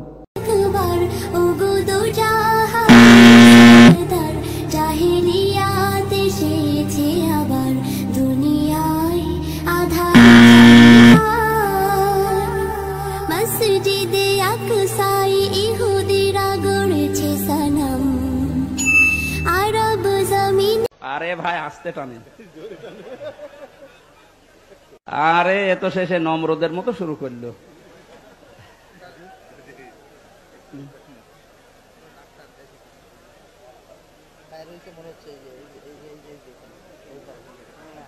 আমার তরুণেরা, যুবকেরা, ভিডিও বক্তব্য শুনে নিচে একটা কমান্ড লিখে দিও তোমার বিবেকের সামনে রেখে। এটা শফিকুল ইসলাম মাসুদের কথা হলে তোমার মুখে যা গালি এসে তুমি দিয়ে যাও, আমার কিছু আসে যায় না। কিন্তু কথা যদি কোরআনের হয় তাহলে আমরা মানতে বাধ্য না? আমান আরাদা আন যিকরি ফাইন্না লাহু মাঈশাতান দানকা ওয়া নাহশুরুহু ইয়াওমাল কিয়ামাতি আ'মা। আজ কোরআনকে উপেক্ষা করবা, কাল কিয়ামতের দিন তোমাকে আমাকে চোখ রেখে উঠানো হবে না অন্ধ করে উঠানো হবে। এ ভাই বুঝেন না কেন? তরুণেরা, তুমি কোন দল করো আমি তোমাকে জিজ্ঞেস করতে চাই না, তুমি যা ইচ্ছা দল করো, কিন্তু তুমি আজ বিবেকের কাছে কোশ্চেন রেখে যাও। তুমি কোরআন বাদ দিয়ে যে মত, যে পথ, যে দল, যে নেতার পিছনে ঘোরো, ওই নেতা সহ কাল কিয়ামতের দিন যখন হাসরের মাঠে তোলা হবে, তুমি দেখবা ওয়া নাহশুরুহু ইয়াওমাল কিয়ামাতি আমা। চোখ আছে না নাই? নাই। কিয়ামতের দিন আল্লাহ উঠাবেন, দেখবে চোখ নাই, অন্ধ। জিজ্ঞেস করবে আল্লাহ ঘটনা কি? আমার তো দুনিয়াতে কি ছিল? কি ছিল? এ ভাই কথা বলেন না, কি ছিল? আমি যুবক দিকটা খ্রিস্ট করতে, আমার তরুণেরা, আমার যুবকেরা, আমার শিক্ষার্থী, ছাত্র, শিক্ষক, আমার মুরব্বী, পিতৃতুল্য ওলামায়ে কেরাম, জিজ্ঞেস করে বিবেকের কাছে বলেন, জামাত ইসলামী করতে হবে না। ভোট তো বহুত পরের কথা, ভোট তো বহুত পরের কথা, জামাত ইসলামী করতে হবে না। কিন্তু আজ বিবেকের কাছে কোশ্চেন রেখে গেলাম, আমার এই ভিডিও পরবর্তীতে যারা শুনবেন তাদের বিবেকের কাছে আবৃত্তি রেখে গেলাম, বিনয়ের সাথে আবেদন রেখে গেলাম। দুনিয়াতে চোখ থাকার পরও কিয়ামতের দিন অন্ধ হয়ে উঠতে চান যারা যারা হাত জাগান, অন্ধ হয়ে উঠতে চান কারা কারা? আমার সাথে কিছু লোক পাওয়া গেছে, যেহেতু মাসুদ ভাই হাত জাগাইছে সুতরাং আমরাও কয়েকটা জাগাই। এটার অর্থ মাওলানা দেলোয়ার হোসেন সাইদি সাহেব বলতেন, আমাদের এমন একটা পিকুলিয়ার দেশ, আপনি যা করবেন কিছু লোক আপনার সাথে পাবেন। আমার ভাইয়েরা, সুযোগ পাইলে বুঝার, অন্ধ হয়ে কি আমরা উঠতে চাই? যদি অন্ধ হয়ে উঠতে না চাই তাহলে আমরা কোরআনের সাথে না কোরআন বাদ দিয়ে, সাথে না বাদ দিয়ে, সাথে না বাদ দিয়ে। এবার আমার সাথে স্লোগান তোলো, কোরআন আছে যেখানে, কোরআন আছে যেখানে, কোরআনওয়ালা যেখানে, কোরআনওয়ালা যেখানে। এবার আর একটা স্লোগান দেই, দেখি জোর থাকে কিনা। কোরআন নাই যেখানে, আমরা নাই, আমরা নাই। কোনখানে কোরআন নাই? ঘন্টার পর ঘন্টা আলোচনা এই মাঠে হয়েছে, হচ্ছে, ভবিষ্যতেও হবে। 2.5 ঘন্টা ধরে আলোচনা হয়, কোরআনের একটা কথা বলা হয় না। এরকম জনসভা হয়েছে না হবে না? বাউফলে হয়েছে না হবে না? নেতাদের বক্তব্য হবে না হবে না? তাদের কাছে কি আমরা জিজ্ঞেস করতে পারবো না? আমরা মুসলিম, এই সমাজের রাষ্ট্র পরিবর্তন করতে মুহাম্মদ রাসূলুল্লাহ সাল্লাল্লাহু আলাইহি ওয়াসাল্লাম যদি কোরআন দিয়ে না পারেন, কোরআন ছাড়া যদি জাহিলি মদিনাকে সোনার মদিনা করতে না পারেন, আমার বাউফলে আর এমন কোন হাবিজাবি সাতারাতার জন্ম হতে পারে না যারা কোরআন ছাড়া সোনার বাউফল করতে পারে। কি এনেছি, এটা কি গাওয়া নাকি? রং সাদিতে কেরা কইছে? তুমি কি বুঝলাম না কিছু, তুমি কফি নিয়ে আসো। আলেমদেরকে যারা সম্মান করলো, অনতি বিলম্বে 24 ঘন্টার মধ্যে যদি গ্রেফতার করা না হয়, আমরাও কোন মসজিদে আর ইমামতি করব না। আমরাও সাতক্ষীরার মাটিতে কোন ওয়াজ মাহফিলে ওয়াজ করব না। বলবো অনতি বিলম্বে দৃষ্টান্তমূলক শাস্তি তাকে দিতে হবে, জাতির কাছে তাকে মাপ চাইতে হবে। আমাদের ইসলামী আলোচক কবির বিন সামাদ ভাইয়ের কাছে ক্ষমা চাইতে হবে। আগামীতে বাংলা, এই সাতক্ষীরা জেলা সহ গোটা বাংলাদেশে আর কোন ইমাম বা কোন বক্তা, কোন খতিবের বিরুদ্ধে কোন জালেম বা জালেমের দোসররা যেন এরকম দুঃসাহচার না পায়। দৃষ্টান্তমূলক শাস্তি আমরা চাই। আর কোন জালেম যেন কোন স্টেজে বা মসজিদে আলেম, ইমাম, বক্তাদেরকে অসম্মান করার সাহস না পায়। চেয়ারম্যান আব্দুর রউফ সাহেব একদম পরিকল্পিতভাবে প্রশ্ন করে বিভ্রান্ত করার জন্য, প্রশ্ন করে বিভ্রান্ত করার জন্য পরিকল্পিতভাবে অপমান অপদস্থ করেছে। এটা পরিকল্পিতভাবে সাজানো নাটক। সন্ত্রাসী যদি মাপ না চাই, আমরা তার ভালো জবাব দিতে চাই এবং তাকে গ্রেফতার করে দৃষ্টান্তমূলক শাস্তি দাবি করছি, ঠিক না বেটি? এবং তার সম্পদ কোথার থেকে আয় করেছে, বহু ঘেরের মালিকদেরকে জমির টাকা হারিয়ে দেয় নাই, এবং তার সম্পদ দুজনে পাঠিয়ে তার সম্পদ তদন্ত পূর্বক এসপি মহোদয়, ডিসি মহোদয়কে আবেদন জানাবো, তাকে গ্রেফতার করে তার সকল সম্পদ তদন্ত পূর্বক তার এই বিচ্ছিন্নমূলক ভাষাকে আমরা তদন্ত চেয়ে তার বিরুদ্ধে আইনানুগ ব্যবস্থা কামনা করছি। 24 ঘন্টার ভিতরে প্রশাসনের কাছে আমাদের দাবি, ওই কালো হাত আমরা আর দেখতে চাই না। স্বৈরাচার বিদায় হয়েছে, এই সাতক্ষীরায় নতুন করে আবার কোন স্বৈরাচারের আবির্ভাব হবে। মানববন্ধনে একত্রিত হয়। সকলকে ধন্যবাদ।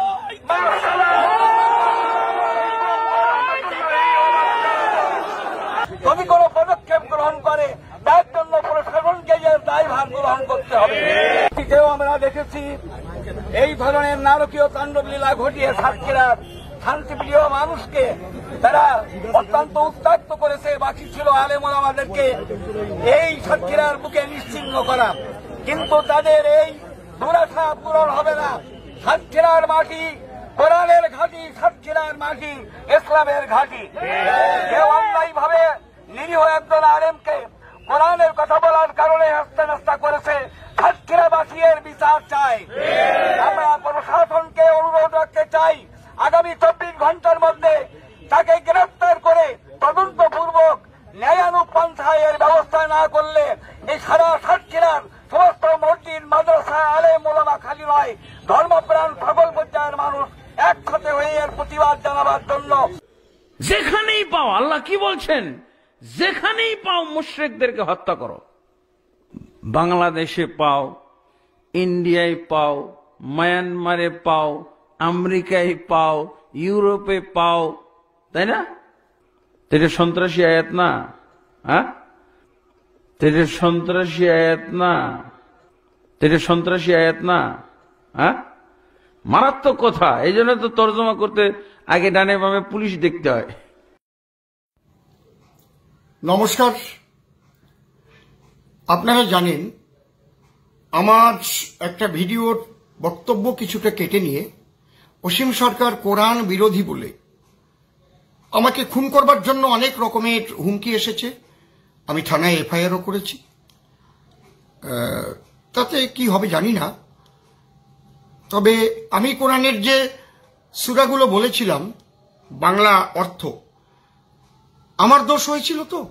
দেখুন, একজন মাওলানা তিনি একটা জলসাতে কি বলছেন সেই সূরা এবং আয়াত ধরে ধরে, কি মারাত্মক এই সূরা এবং আয়াতগুলো।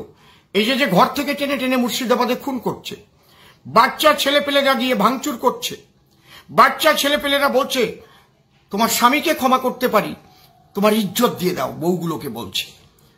এই যে ব্যাপারগুলো, এরা কোথার থেকে শিক্ষা পেল? এগুলো, এই ভাঙচুর করা, এই খুন করা, এরা কোথার থেকে শিক্ষা পেল? আপনারা শুনুন, আমি কিচ্ছু বলবো না। আমার উপর যে মুসলিম ভাইরা আপনারা রাগ করেছেন, আমি তাদের কাছে ক্ষমা চেয়েছি, যদিও যে আপনারা আমার উপর রাগ না করে কোরআনটা পড়ুন। তারপরে আমি যদি কোরআন ছাড়া কোনো কথা বলে থাকি, তাহলে আপনারা আমাকে যে সাজা দেবেন আমি তা মেনে নেব। কি বলছে আপনাদের একজন মুসলমান, শুনুন। আল্লাহ কি বলছেন রাসূল সাল্লাল্লাহু আলাইহি ওয়াসাল্লামের উপরে সূরা তাওবা নাজিল করে 5 নম্বর আয়াতে কি নির্দেশ দিচ্ছেন শুনেন।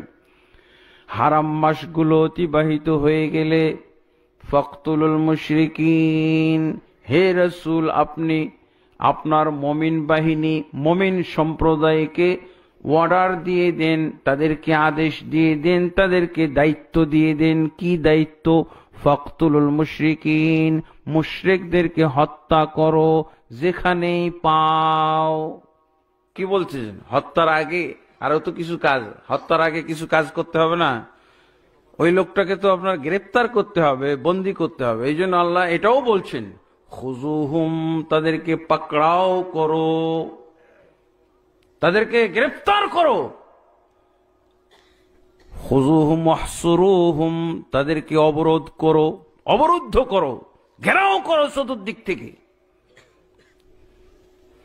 তারপরে ওয়াকুদু লাহুম কুল্লা মারসাদ, মুশরিকরা যেই রাস্তাঘাট ব্যবহার করে সেই রাস্তাঘাটে বসে থাকো। ধরতে হবে না এই রাস্তা দিয়ে মনে কোনো মুশরিক চলাচল করতে পারে, এই নদীর ঘাটে কোনো মুশরিক চলাচল করতে পারে, এই জন্য রাস্তা এবং ঘাটে ওত পেতে বসে থাকো। তারপরে কি বলছেন?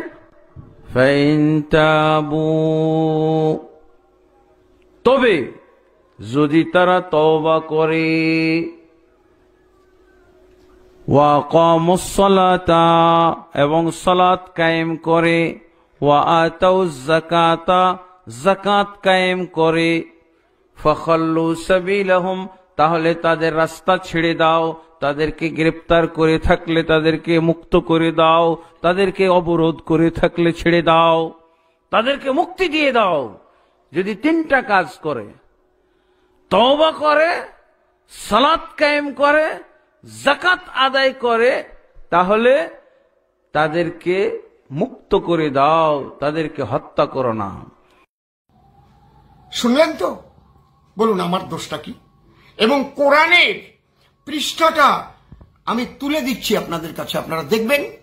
এখান থেকে ধীরে ধীরে ধীরে ধীরে যেটা আরবিতে লেখা আছে, আরবি উচ্চারণটা বাংলায় করা আছে, তারপরে বঙ্গানুবাদ করা আছে। এইরকম ধরনের অনেক আছে যেগুলো কোনো ধর্মগ্রন্থে থাকা শোভনীয় কি না। আপনারা ভাববেন, যার দ্বারায় সারা পৃথিবীতে একটা সন্ত্রাস সৃষ্টি হয়, মানুষে মানুষে খুনোখুনি মারামারি হয়, সে যে ধর্মেই থাকুক, কোন ধর্মের ধর্মগ্রন্থে যদি মানবতা বিরোধী, মনুষ্যত্ব বিরোধী কোনো কথা লেখা থাকে, আমার মনে হয় কেন্দ্রীয় সরকার, রাজ্য সরকার আইন করে সেগুলোকে ব্যান করা উচিত, ওগুলোকে রিফাইন করা উচিত। আজকে এই অত্যাধুনিক বিজ্ঞানের যুগে মানুষ কেন এতটা অশিক্ষিত থাকবে, এতটা জ্ঞানের দীনতা থাকবে তাদের, মানুষে মানুষে ভালোবাসাবাসি থাকবে? দেখুন কোরআনের পৃষ্ঠা আপনাদের দেখাচ্ছি।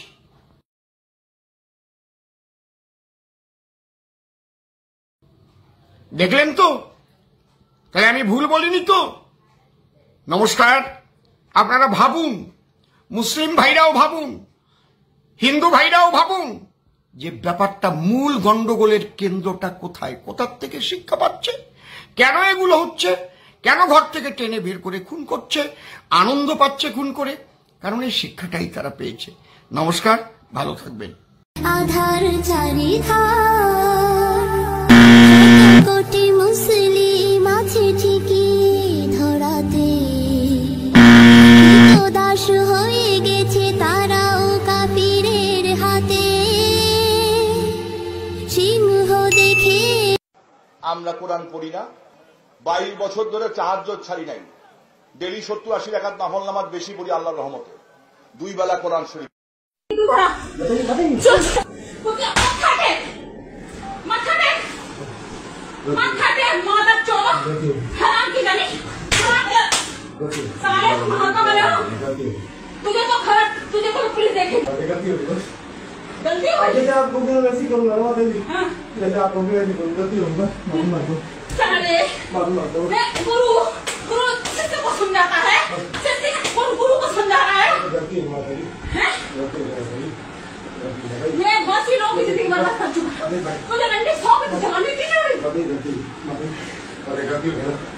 गलतियों की माता जी अपनी शरारत है माता जी, जैसे मैं कर रही थी कर लूंगा, मैं छोड़ दूंगा माता जी। जब तूने कहा था छोड़ दूंगा, मैं जबर माता जी आप तूने सभी से ये कहा था ना, सभी से ये नहीं जानती यार तू ब्लैकमेल कर पर माता जी हो गया ना माता जी, जैसे मैं कहोगे मैं नहीं करूंगा ना माता जी, चल हो गया ना माता जी, चल यार चल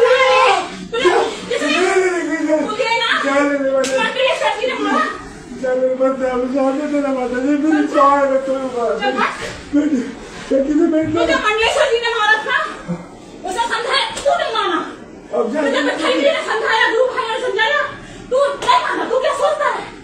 मैं व्यवस्था को चलाया मैंने, मैं जहाँ भी रहती हूँ ना, तेरी ये एक घर से बाकी थी, समझ, एक घर से बाकी, तो महाकाल को बोलूंगी, ये कौन है जो इसको ऐसे महाकाल को यहाँ देता है, ये रंगा करने आती है, हो गया मतलब मैं आपसे सिखाऊंगा, वैसे करो पत्ता देख तो मतलब आपकी बात भी पाओ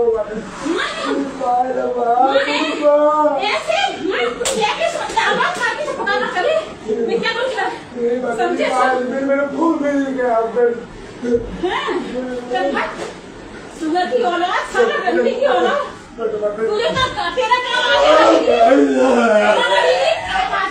गया माता समझे? ধর্ষকের কোনো ধর্ম নাই, সে হিন্দু মুসলিম নাকি বৌদ্ধ খ্রিস্টান না আলেম জালেম, এগুলো ধর্ম দেখার সময় নাই। আল্লাহ পাক বলেছেন তার রাসূলের মাধ্যমে ধর্ষণ হলেই প্রকাশ্যে মৃত্যুদণ্ড দিয়ে দিবে, যেই হোক সে, যেই হোক সে, যেই হোক না, ওর কোনো ধর্ম নাই। সে একজন আলেম দাড়িওয়ালা মানুষও যদি হয় তাকেও এই কাজ করতে হবে। তো চোরের কোনো ধর্ম আছে? ডাকাতের কোনো ধর্ম আছে?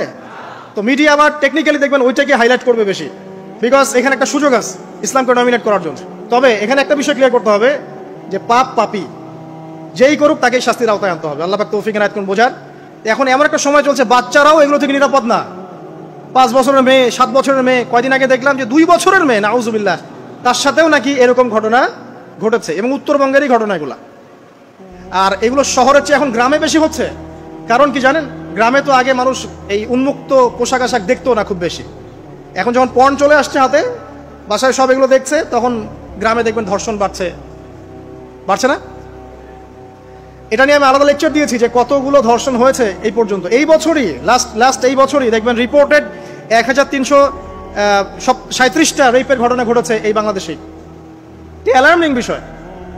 আর আমেরিকাতে প্রতি 6 জনে একজন রেপ হয়, আর রেপের রাজধানী হচ্ছে সাউথ আফ্রিকা, ওখানে প্রতি 3 জনে একজন রেপ হয়। তো এগুলো কিভাবে হচ্ছে? Only because of pornography. এটা যদি এখনো বন্ধ করতে না পারা যায়, আগামী ভবিষ্যৎ খুব খারাপ হবে। যেখানে সেখানে মানুষ জেনা করবে, যাকে তাকে রেপ করবে, দেখে নিয়েন। বিকজ এটা ভিতর থেকে মানুষকে পশু বানিয়ে দিচ্ছে। আমরা জানি এর পিছনে একটা বড় ইন্ডাস্ট্রি কাজ করে, যারা সারা বিশ্বে প্রায় $98 বিলিয়ন ব্যবসা করে পর্ন দিয়ে। শুধু আমেরিকায় ব্যবসা করে $12 বিলিয়ন, সারা বিশ্বে $12 বিলিয়ন বোঝেন? $1 বিলিয়ন কত কোটি বোঝেন? $100 কোটি। বিশাল একটা ইন্ডাস্ট্রি আছে, এর পিছনে টাকা কাজ করে, টাকা, অনলি টাকা। আর এখানে যা দেখানো হয় সবই ফেক, এগুলো কোনোটাই সত্য না। এটা শুধু একটা অভিনয়, আর কিছু না।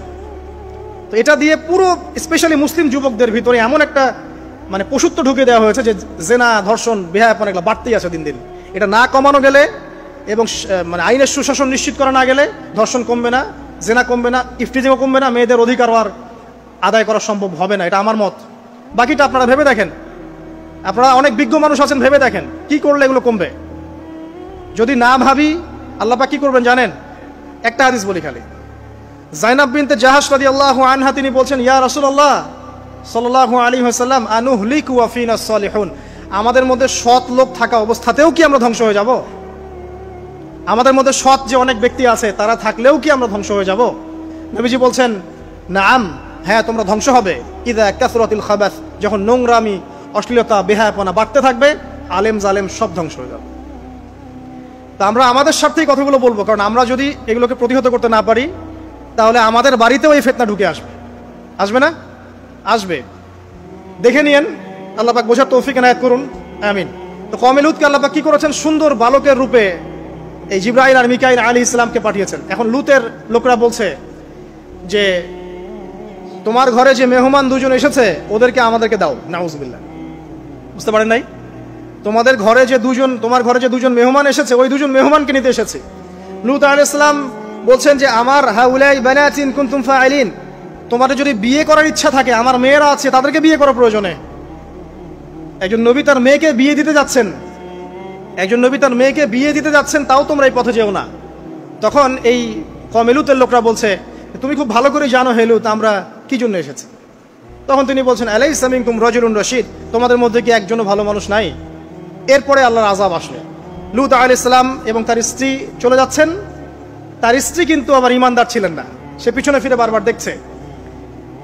নূহ আলাইহিস সালামের স্ত্রী যেমন ঈমানদার ছিলেন না, লূত আলাইহিস সালামের স্ত্রীও তেমনি ঈমানদার ছিলেন না। নবীর স্ত্রী হওয়া সত্ত্বেও তারা কিন্তু জাহান্নামে যাবে, নাউজুবিল্লাহ।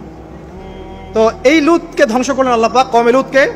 এভাবে ফেরেশতার পাখা দিয়ে ওই পুরো জায়গাটাকে উঠিয়ে নিয়ে মাটিতে আবার ধসিয়ে দেওয়া হয়েছে। এই জায়গাটা এখন নিদর্শন হয়ে আছে। জর্ডানের পাশে দেখবেন ওই যে ডেড সি, একটা মৃত সাগর আছে না, ওইটা ছিল সেই জায়গা। এখানে সাদুম গোত্র থাকতো, সাদুম, এই কওমের নাম ছিল সাদুম। এরা সব ছিল। এখন আপনার জন্য আমার নসিহত হচ্ছে, নবী সাল্লাল্লাহু আলাইহি ওয়াসাল্লাম বলেছেন, আমি শেষ জামানায় আমার উম্মতের উপর কিছু বিষয় ভয় করি, যে এগুলো আমার উম্মতের মধ্যে ঢুকে যাবে, আমি আশঙ্কা করি ঢুকে যাবে। কি কি বিষয়? 1 নাম্বার, যে আমি আশঙ্কা করি যে আমার উম্মতের মধ্যে মূর্তি পূজা ঢুকে যাবে, মুসলিম কিন্তু স্ট্যাচু ওয়ার্শিপ করবে। 2, আমি আশঙ্কা করি আমার উম্মতের মধ্যে রিয়া ঢুকে যাবে। রিয়াটা কি? লোক দেখানো আমল। রিয়া কি? লোক দেখানো আমল।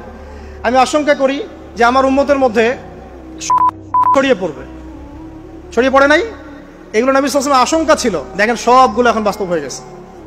আল্লাহ রাব্বুল আলামিন পাপ থেকে আমাদেরকে হেফাজত করুন, আমিন। এভাবেই ইতিহাস রিপিট হয়েছে। আল্লাহ পাক এদেরকেও ধ্বংস করেছেন। এর আগে আল্লাহ পাক নূহ আলাইহিস সালামের কওমকেও ধ্বংস করেছেন। কি কারণে? তারা এই যে ইয়াগুস, ইয়াউক, নাসর এরকম কিছু স্ট্যাচু ওয়ার্শিপ করত। এক পর্যায়ে আল্লাহ রাব্বুল আলামিন 950 বছর দাওয়াত দিয়েছেন নূহ আলাইহিস সালাম তার কওমকে। 950 বছর দাওয়াত দেওয়ার পরেও তার কওম যখন আল্লাহর আনুগত্য করলো না, আল্লাহ রাব্বুল আলামিন মহা প্লাবন দিয়ে তাদেরকে ধ্বংস করে দিয়েছে। এভাবেই যুগে যুগে ইতিহাস রিপিট করেছে। আমাদের নবী মুহাম্মদ সাল্লাল্লাহু আলাইহি ওয়াসাল্লামের সময়ও এই হিস্ট্রিটাই ছিল। আবু জাহেল, আবু লাহাব, উতবা, শাইবা যারা ছিল তারা মূলত সমাজটাকে দ্বিখণ্ডিত করে ফেলেছিল, খণ্ডে খণ্ডে ভাগ করে ফেলেছে, ডিভাইড অ্যান্ড রুলের মতো। সমাজে সুদ ছড়িয়ে দিয়েছিল, জেনা ছড়িয়ে দিয়েছিল, পরকীয়া ছড়িয়ে দিয়েছে এবং শিরক ছড়িয়ে দিয়েছে এবং গোত্রীয় হানাহানি চলছিল। এরকম একটা অবস্থায় নবী সাল্লাল্লাহু আলাইহি ওয়াসাল্লাম ওই সমাজের মধ্যে আসেন নবী হিসেবে। এসে মাত্র 23 বছর সময় নিয়েছেন। কত বছর? মাত্র 23 বছর। আমাদের তো সমাজ সংস্কারের শতাব্দী পার হয়ে যাচ্ছে, এক একটা রেভলিউশন দেখবেন শতাব্দী পার হয়ে যাচ্ছে, কিন্তু কোনো আলটিমেট রেজাল্ট নাই। নবী সাল্লাল্লাহু আলাইহি ওয়াসাল্লাম 23 বছর সময় নিয়েছেন, মাত্র 23 বছর।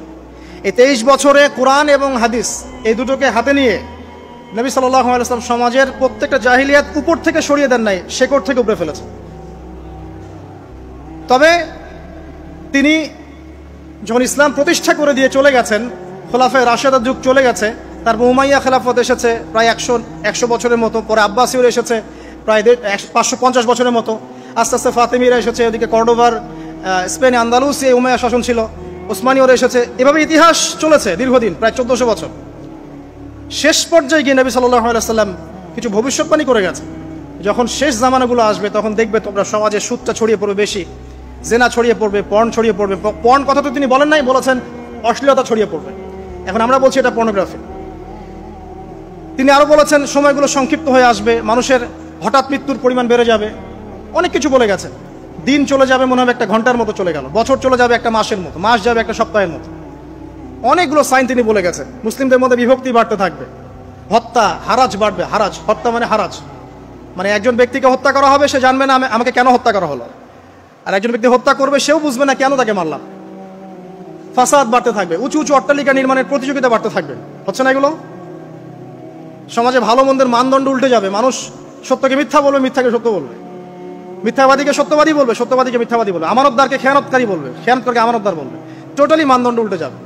আস্তে আস্তে সিচুয়েশন এমন হতে থাকবে, খারাপ থেকে খারাপ।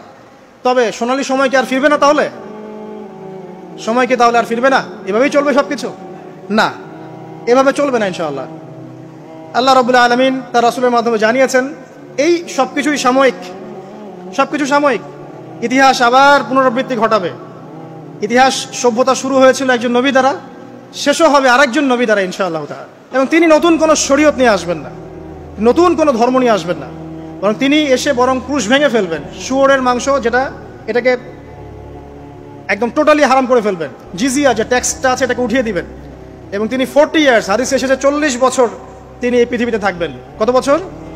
40 বছর। ওই সময় সম্পর্কে এমন কথা এসেছে যে জাকাত নেয়ার জন্য একটা মানুষ খুঁজে পাওয়া যাবে না। আসতে কতদিন এটা আমরা বলতে পারবো না, এটা আল্লাহ পাক জানেন, আল্লাহ জানেন। এটা কতদিন এটা আমরা বলতে পারবো না, এটা বলার অধিকারও আমাদের নাই, বিকজ এটা গায়েবের বিষয়।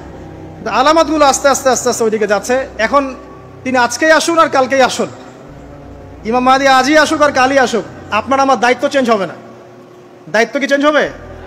খুব সংক্ষেপে 2 মিনিট সময় নিচ্ছি যে আমরা যে কোনো সিচুয়েশনেই আমাদের দায়িত্বটা কি আসুন। 1 নাম্বার কথা হচ্ছে ভাই, যে বড় পরিসরে চিন্তা বাদ দিয়ে আগে ছোট পরিসরে আসেন। নিজের ব্যক্তি জীবনে আগে ইসলাম প্রতিষ্ঠা করেন। নিজে আগে পড়াশোনা করি, দিনের জ্ঞান অর্জন করেন, পড়াশোনা করেন, যে লাইনেই পড়াশোনা করছেন করেন, কিন্তু ইসলামটাকে, ইসলামের ফরজ, ওয়াজিব, সুন্নত, মুস্তাহাবগুলো শেখেন। ডাক্তার, ইঞ্জিনিয়ার হওয়ার কোনো আপত্তি নাই, বড় পলিটিশিয়ান হন, ইকোনমিস্ট হন, কোনো আপত্তি নাই, বাট ইসলামের বেসিক নলেজটা অর্জন না করে মৃত্যুবরণ করেন না আল্লাহর রাস্তায়।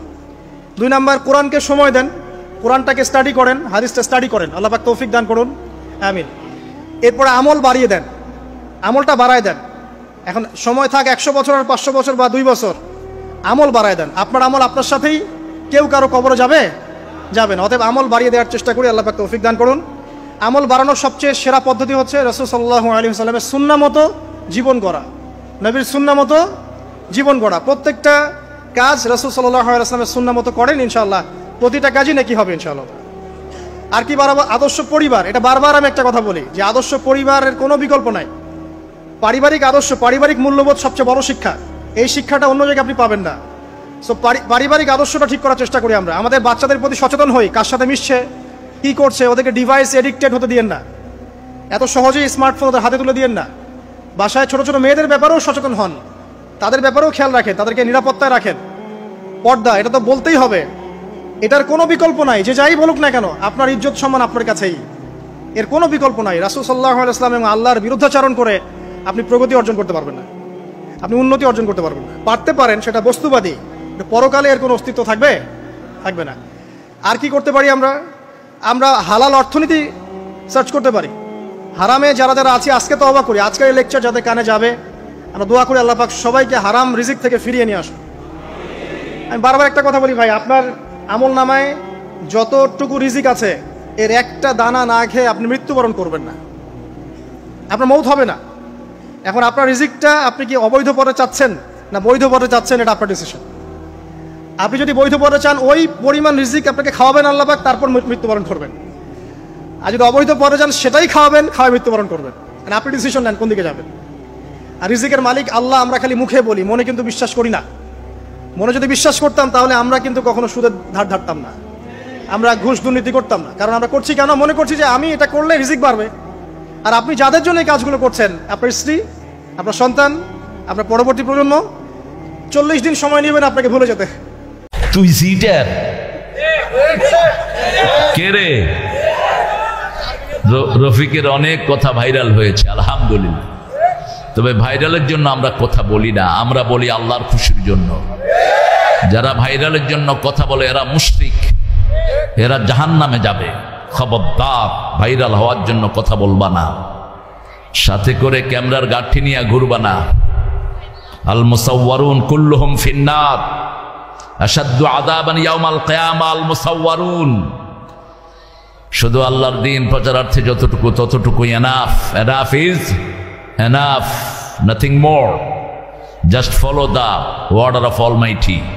আমরা বরুরে বলে আছে একটা বিড়ি বাবা, জুতা দিয়ে ফিটার দরকার এডি রে, এমন পিন না কোন দিকে, এদিকে এমন বলে আছে জুতা দিয়ে বাইরানোর দরকার এড়িয়ে, এটির কারণে হক্কানি ফিরের বদনাম। কথা কয় না কেন? যে ফির বেরিয়ে তুলে বইয়া থাকে, এটাও তো হুন্ডা, শয়তান, বেদ্দপ, এটার কারণে আল্লাহর ওলির বদনাম হয়। কথা কোন ঠিক কিনা? আল্লাহর ওলিরা কখনো মহিলাদের সামনে যাবে না, আল্লাহর ওলিরা কখনো সিগারেট টানতো না। যদি এটা ওলি হয়, কিন্তু এটা ওলি না, ওলি না। হুজুরকে রাসূলকে জিজ্ঞাসা করতেছি, ইয়া রাসূলুল্লাহ, হক্কানি ওলি কেমনে চিনতাম নবী? আপনি বলেন না। নবী কয় ইদারু যুকিরাল্লাহু আযজা ওয়া জাল্লা, যদি ওই ওলিটার দিকে চাইলে আল্লাহর কথা মনে হয়, তাহলে মনে করবে এটাই হক্কানি ওলি। তা আপনি ফিরের দিকে চাইলে আল্লাহর কথা মনে হয়নি দেখেন। কারণ অনেক ফিররা তো দাড়িরে কাটতে কাটতে এক গুচ্ছ রাহে না, দাড়ি কাটতে ছাড়াইয়া শেষ। কথা কন না কেন? এটা ফির না শয়তান? দূরে ক, ফির না শয়তান? হক্কানি পীরদেরকে মানা যাবে, ধরা যাবে, কাছে যাওয়া যাবে। হক্কানি পীরের সাথে সংশ্লিষ্ট গেলে আপনার অন্তরের ভিতরে আল্লাহর ভয় জাগবে। মুসলমান এজন্য হক্কানি রব্বানি পীর ধরবেন, উল্টা পাল্টা হইলে হইবনি। কারণ এটা লাইন কাটা, এটা দিয়ে আপনি কোনোদিন আপনার উপায় করতে পারবেন না। মুসলমান ইমামদার গভীর মনোযোগ, অন্তরের কান লাগে বয়ানটা শ্রবণ করার চেষ্টা করবেন। এবার ওই আল্লাহর ওলি বলে, বাবা ঘরে ঢুকো, আমি তোমার অনুমতি দিলাম। আল্লাহর ওলি ঘরের খবর জানে। কথা কন ঠিক কিনা? কারণ আল্লাহর ওলিদের কাশফ খোলা, আল্লাহর ওলিরা চোখ বন্ধ করলে সামনে কি আছে এই ব্যাপারে অনেক কিছু বলতে পারে। মুসলমান এ বাংলাদেশ কত আগেই ধ্বংস হইয়া যাইতো, এ বাংলাদেশ কত আগে বঙ্গোপসাগর ডুবাইয়া নিত। একমাত্র আল্লাহর ওলিদের কারণে বাংলাদেশ এখনো ঠিক আছে।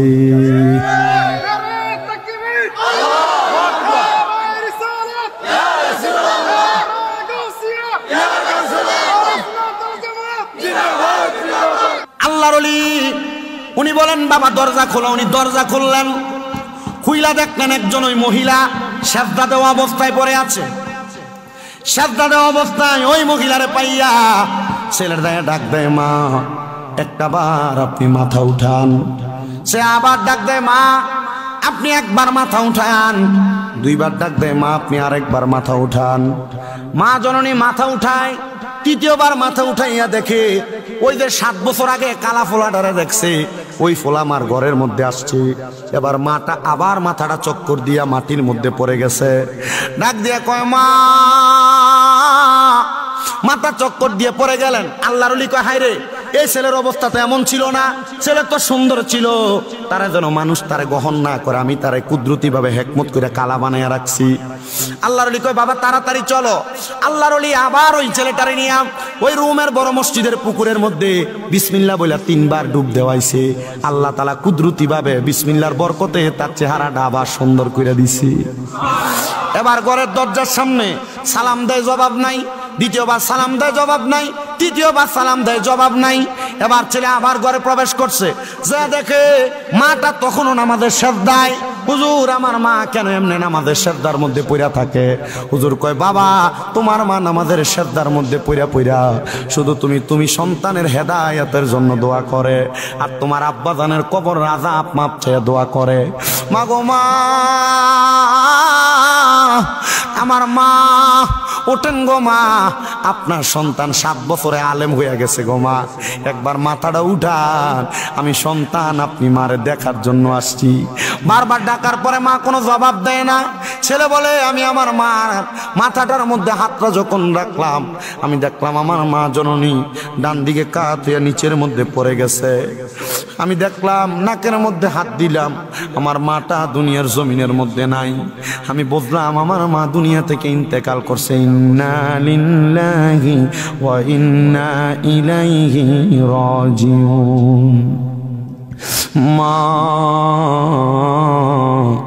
তুমি আমার আগে যেও না গো মরে।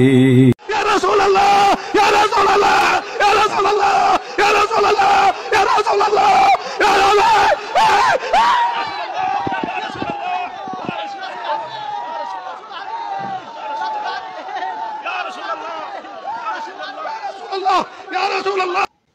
আচ্ছা প্রিয় দর্শক, কি মনে করেন আপনারা, সে কি আসলে নবীজিকে দেখে ফেলছে নাকি নিছক ভণ্ডা? এরা বঙ্গবন্ধুরে নাস্তিক বানাইতে চায়, এরা বুঝাইতে চায়। বঙ্গবন্ধু সেদিন বলেছিলেন সেই রেডিওওয়ালাদেরকে, কারি ওবায়দুল্লাহ হুজুর কেন এখনই তিলাওয়াত হবে। তোমরা কি ভাবছো দেশটা স্বাধীন হয়েছে পাকিস্তানের বিরুদ্ধে, ইন্ডিয়া সহযোগিতা করছে দেখিয়া দেশটা কি হিন্দু হয়ে গেছে নাকি? আরে আমি বলি নাই, বঙ্গবন্ধু বলছে কথা। বঙ্গবন্ধু শেখ মুজিবুর রহমান বলেছেন দেশটা কি ইন্ডিয়ার সহযোগিতায় স্বাধীন হয়েছে দেখিয়া আর পাকিস্তানের বিরুদ্ধে স্বাধীন করছে দেখিয়া দেশটা কি হিন্দু হয়ে গেল নাকি? কোরআনের তিলাওয়াত ছাড়া কেন রেডিও চালু হইলো? সেই বঙ্গবন্ধুর কথা এগুলো। প্রিয় ভাইরা আমার, তাহলে বঙ্গবন্ধুকে ওরা বানাইতে চায় নাস্তিক। আরে আমি রফিকুল ইসলাম মাদানী বঙ্গবন্ধুর কবরের পাশে সমাধিতে ভিতরে গেছি, আমাকে দেখে চিনে ফেলছে, ভিতরে গেছে। শেখ পরিবারের লোকদেরকে নিয়ে হাতে হাত তুলে দোয়া করছি, কোরআন তিলাওয়াত করছি। আমি যে বিষয় দেখে আসলাম, অবাক করা বিষয়, বঙ্গবন্ধুর সমাধির পাশে সব সময় অল টাইম 24 ঘন্টা একজন হুজুর রাখা হয়েছে সমাধির ভিতরে। সে তার কাজ কি? নামাজ পড়বে, কোরআন নামাজ পড়বে, খাবে দাবে ঘুমাবে, আর সারাদিন কবরের পাশে কোরআন তিলাওয়াত করবে। সুবহানাল্লাহ বলেন। আমি দেখে আসছি, বিশ্বাস নয় আপনি রোজান জান দেখে আসেন। শুধু তাই না, শুধু তাই না, আমি যাইয়া বঙ্গবন্ধুর সমাধির পাশে কোনো ত্রিপিটক পাই নাই, বাইবেল পাই নাই, গীতা পাই নাই, পাইছি কোরআন। আরে বঙ্গবন্ধুর আমি পুরা একবারে আমাদের মাননীয় প্রধানমন্ত্রী যেই রুমে থাকে, ওনাদের ফ্যামিলির লোকরা সহ, এরপরে গার্ড যারা আছে, সিকিউরিটি গার্ড, ওরা আমাকে চিনছে, মহাব্বত করছে। এরা ঘুরায়া ঘুরায়া প্রধানমন্ত্রী যে ঘরে থাকে, যে 3তলা বিল্ডিং, এটাতে নতুন একটা হইতেছে, সব ঘুরায় ওরা দেখাইছে। ওই দিন বঙ্গবন্ধুর নামে একটা হচ্ছিল, দোয়া হচ্ছিল, সেই দোয়ার মধ্যে অংশগ্রহণ করছি, সব কিছু ঘুরে দেখছি। বঙ্গবন্ধুর নামে যে লাইব্রেরি করা হয়েছে, ভিতরে একটা লাইব্রেরি আছে, সেই লাইব্রেরিতে গেছি, বৈশা বৈশা কতক্ষণ বঙ্গবন্ধুর জীবনী আত্মজীবনী পড়ছি, সবকিছু ঘুরে দেখছি। প্রিয় ভাইরা আমার, বঙ্গবন্ধু মুসলমান ছিলেন, শুধুমাত্র তাই না, বঙ্গবন্ধু আমাদের এই দেশের 18 কোটি মুসলমানের নেতা, আওয়ামী লীগের নেতা না। আপনারা কুয়ার ভিতরে নিতে চান খালি, আওয়ামী লীগের নেতা। কিসের আওয়ামী লীগের নেতা? বঙ্গবন্ধু এ জাতির 18 কোটি মুসলমান, হিন্দু, বৌদ্ধ, খ্রিস্টান সকলের নেতা। আমি বিশ্বের ইতিহাস পড়ে দেখছি, চাটুকারিতা না, বিশ্বের ইতিহাস পড়ে দেখছি। ইতিহাসের মধ্যে আসছে যে সাউথ আফ্রিকার নেলসন ম্যান্ডেলা কৃষ্ণাঙ্গদের জন্য, কালো মানুষদের জন্য, কোন জাতির জন্য সর্বোচ্চ ত্যাগ দেওয়া নেতাদের মধ্যে 1 নাম্বার সিরিয়ালে আসছে নেলসন ম্যান্ডেলা। ওরে আমার স্বামী যেমন তেমন, দেওরাই আমার মনের মতন গো। খাবার দেবো, একটা চোখ বাড়তে পেরে দেবো, কিন্তু একদম ফালতু করতে দিন। আমি বলছি আমার উত্তরটা কোন জায়গায় কি বলতে জানি, যাই পোকাতে কি লেগে পড়ে জানি যাই। হাদিসে এসেছে যখন কবরের পাশ দিয়ে কেউ হেঁটে যায় এবং সে যদি তার পূর্ব পরিচিত হয়, যখন সে তাকে সালাম পেশ করে, তার সালামের জবাব সে কবর থেকে দেয়। সুবহানাল্লাহ পড়েন। আপনার আব্বা মারা গিয়েছে, কবরস্থ, আপনি বাবার কবরের সামনে যাচ্ছেন, বলেন আব্বা জান আসসালামু আলাইকুম, আপনার আব্বা সে সালামটা শুনতেও পায় এবং জবাবও দেয়। সুবহানাল্লাহ পড়েন। আর এক হাদিসে এসেছে যখন কোনো মানুষ কবর থেকে কবরের পাশ দিয়ে হেঁটে যায় আর কবরের মুর্দাহ তার পরিচিত মানুষ হয়, পূর্ব পরিচিত হয়। যখন সে তাকে সালাম পেশ করে, আল্লাহ তাআলা সঙ্গে সঙ্গে তার রুহটাকে কবরে ফিরিয়ে দেয়, ফলে সে শুনতে পায় এবং শুনে সে সালামের জবাবও দান করে। সুবহানাল্লাহ পড়েন। এই হাদিসের ব্যাখ্যায় এসেছে আল্লাহ তাআলা হচ্ছেন কাদেরে মুতলাক, সর্বশক্তিমান। তিনি যা চাই তাই করতে পারে, যা চান তাই করেন। তিনি কে? আল্লাহ রাসূল সাল্লাল্লাহু আলাইহি ওয়াসাল্লাম একটি হাদিসের মধ্যে বলছেন, আল ইস্তিসকারে, যখন কোনো মুসলিম ব্যক্তি দুনিয়ায় পরিচিত তার কোনো মৃত ভাইয়ের কবরের পাশ দিয়ে গমন করে এবং তাকে সালাম দেয়, তখন তার সালামের জবাব দেওয়ার জন্য আল্লাহ সুবহানাহু ওয়া তাআলা তার রূহটাকে কবরের মধ্যে পাঠিয়ে দেন। সুবহানাল্লাহ। তার মানে এখান থেকে কি বোঝা যায় যে আপনি যখন সালাম দিচ্ছেন, সালামের জবাব যখন মৃত ব্যক্তি দিচ্ছে, তার মানে কি? মানেটা হচ্ছে আপনার সালাম সে জবাব দিচ্ছে, তার মানে সে কি বুঝতে পারে না? অবশ্যই বুঝতে পারে। এবং আপনি যখন কোনো সওয়াব ইরসাল করেন, তখন আল্লাহ সুবহানাহু ওয়া তাআলা সেই সওয়াবটা কিন্তু তার আমলনামায় পৌঁছে দেন। এখন এটা তাকে জানানো হয় তার রূহের জগতে। কি পদ্ধতিতে জানায়, কিভাবে জানে, এটা আল্লাহ ছাড়া কেউ ভালো জানেন না। যদি সালাম দেয়, হাদিসে আছে আল্লাহ তাআলা রূহ ফিরিয়ে দেন, সালামের জবাব দেয়, একটি হাদিস পাওয়া যায়। তবে নিশ্চয়ই যাকে সালাম দিচ্ছেন তিনি জান্নাতি হওয়া লাগবে, ভালো মানুষ হওয়া লাগবে, তাহলে আল্লাহ রূহ ফিরিয়ে দেবেন। আর জাহান্নামী হলে কবরে মাইর খাচ্ছে, পিটুনি খাচ্ছে, জাহান্নামের আগুনে জ্বলছে, ও তো সালাম জবাব দেওয়ার কোনো সুযোগ নেই, সে ফুরসত তার নেই। আপনি যখন কোনো মৃত ব্যক্তির কবরে সালাম বিনিময় করেন, সালাম দিতে দেরি, লোকটা যদি মুসলমান হয়, ওই লোকটার রূহ থাকে আল্লাহর দরবারে। আপনি যখন সালাম দেন, সাথে সাথে আল্লাহ রূহটাকে আপনার বাবার কবরে দেহের মধ্যে পাঠাইয়া দেয়, আর আপনার বাবার কানে মেসেজ দিয়া দেয়, আব্দুর রহমান, আব্দুল জলিল, আব্দুল করিম, দেখ দেখ দেখ, তোর ছেলে তোরে সালাম দিছে, কবরে শুইয়া তোর ছেলের সালামের জবাবটা দিয়া দে। জোরে কোন সুবহানাল্লাহ। সালামের জবাব দেওয়ার জন্য শুধুমাত্র রূহটাকে আল্লাহ পাক কিছুক্ষণের জন্য বাবার দেহে দিয়া দেয়, আবার সালাম বিনিময় শেষে রূহটা আল্লাহর দরবারে চলে যায়। ইবনুল কাইয়্যিম জাওজি বলে, আমার নবী বলেছেন, যখন কোন বান্দা ইয়ামুর রাবি কবরি আকিহি, কোন বান্দা যখন কোন মুসলমান ভাইয়ের কবর দিয়া পার দিয়া যায়, ইয়া আরিফুহু ফিদ দুনিয়া ফায়ুসাল্লিমু আলাইহি, যে ওই কবরের লোকটারে চিনত দুনিয়ায় থাকতে, ওই চিনা লোকটারে যখন সালাম দেয়, সালামটা দিতে দেরি, রাদ্দাল্লাহু আলাইহি রূহাহু হাত্তা ইয়ারুদ্দা আলাইহি সালাম, কবরে ঘুমন্ত লোকটা তার সালামের জবাবটা সুন্দর করে আদায় করে দেয়। সুবহানাল্লাহ। আর রব আমার সাথে যে ওয়াদা করেছেন আমি বাস্তব পেয়েছি, সত্য পেয়েছি। হাল ওয়াজাদতুম মা ওয়াদাকুম রাব্বুকুম হাক্কা। আমার প্রশ্ন হলো, তোমাদের রব তোমাদেরকে যা বলেছে, ওয়াদা করেছে, তা যথাযথ পেয়েছো কিনা? এভাবে নবীজি ডাকতে লাগলেন। সাহাবায়ে কেরাম বললেন, ইয়া রাসূলুল্লাহ, আপনি মুর্দা আর মৃত মানুষদেরকে কথা বলছেন, যারা শুনে না এবং যারা দেখতে পায় না। আল্লাহর নবী বললেন, শোনো, ওয়ামা আনতুম বিআসমা, আমার এই কথা, আমার এই কাজ তোমরা অধিক শুনতে পাচ্ছ না, যতটা শুনতে পাচ্ছে এই কবরওয়ালারা, এই কবরের বাসিন্দারা।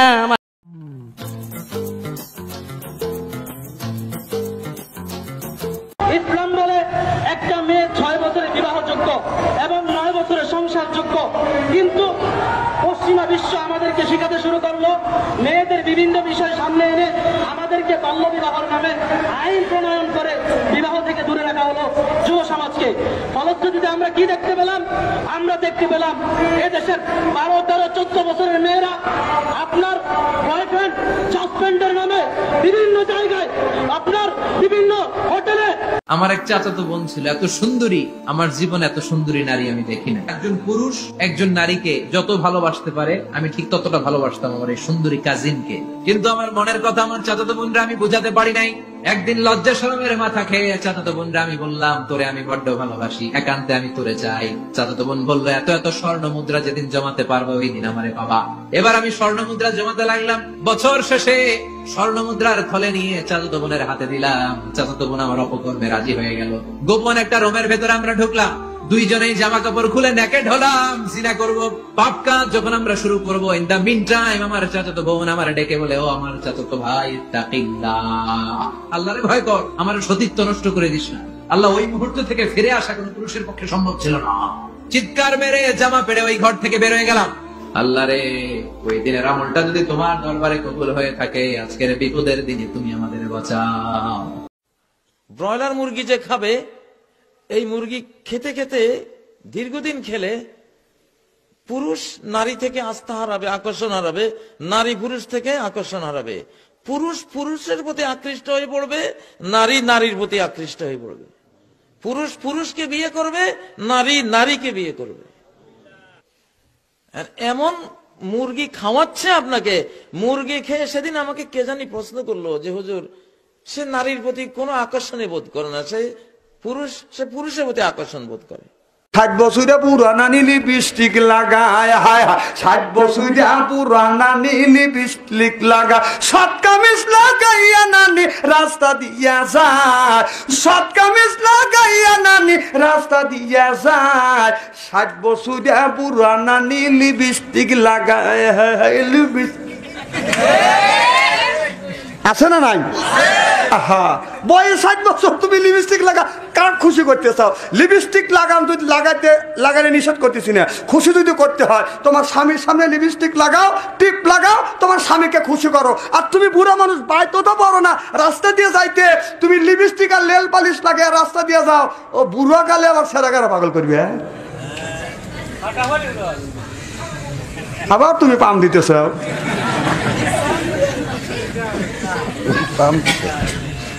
70 বছরে বুড়া মানুষ মুখের দাড়ি কাটে, কথা কয় না রে, আছে না নাই? 70 বছরে বুড়া মানুষ মুখের দাড়ি কাটে, শার্ট প্যান্ট লাগাইয়াছে ভাই, রাস্তা দিয়ে চলে মনে নায়ক নায়ক বাপ, ও তার যৌবনের বাপ, দাড়ি পাইকে কদম ফুল, চোখে দেখে শস্যের ফুল, চোখে দেখে শস্যের ফুল, দাড়ি পাইকে কদম ফুল, তথাপি মনে নায়ক নায়ক বাপ। দাড়ি রাখো। रुक जा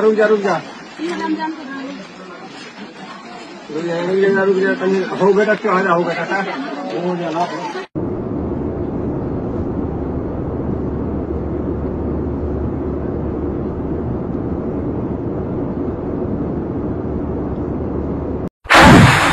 बिस्मिल्लाहिर रहमानिर रहीम, कुल हुवल्लाहु अहद, अल्लाहुस समद, लम यलिद वलम यूलद वलम यकुल लाहु। মাদ্রাসার 10-12 জন মেয়েকে আমি দর্শন এবং যৌন হয়রানি করছি। আপনি কি দোষ স্বীকার করেন আপনার ভুল? অবশ্যই 100 বার, আমার মৃত্যুদণ্ড হওয়া উচিত। এর আগে গত 27 জুন সিদ্ধিরগঞ্জের মিজমিজি কান্দারপাড় এলাকায় অক্সফোর্ড হাই স্কুলের 20 ছাত্রীকে ধর্ষণের অভিযোগে শিক্ষক আরিফ ও প্রধান শিক্ষক রফিকুল ইসলামকে আটক করে র্যাব। NTV news desk. কিয়ামতের আলামত দেখতে চান? তাহলে এই ভিডিওটি দেখুন। ছোট্ট ছোট্ট বক্তাদের কারণে ওয়াজের স্টেজ এখন গানের আসর। আপনারা কমেন্টে কিছু বলে যান, ভিডিওটি বেশি বেশি শেয়ার করে দিন। যার কারণে ছাড়লাম আমি জগৎ সংসার, তবুও তো পাশান বন্ধু হইল না আমার।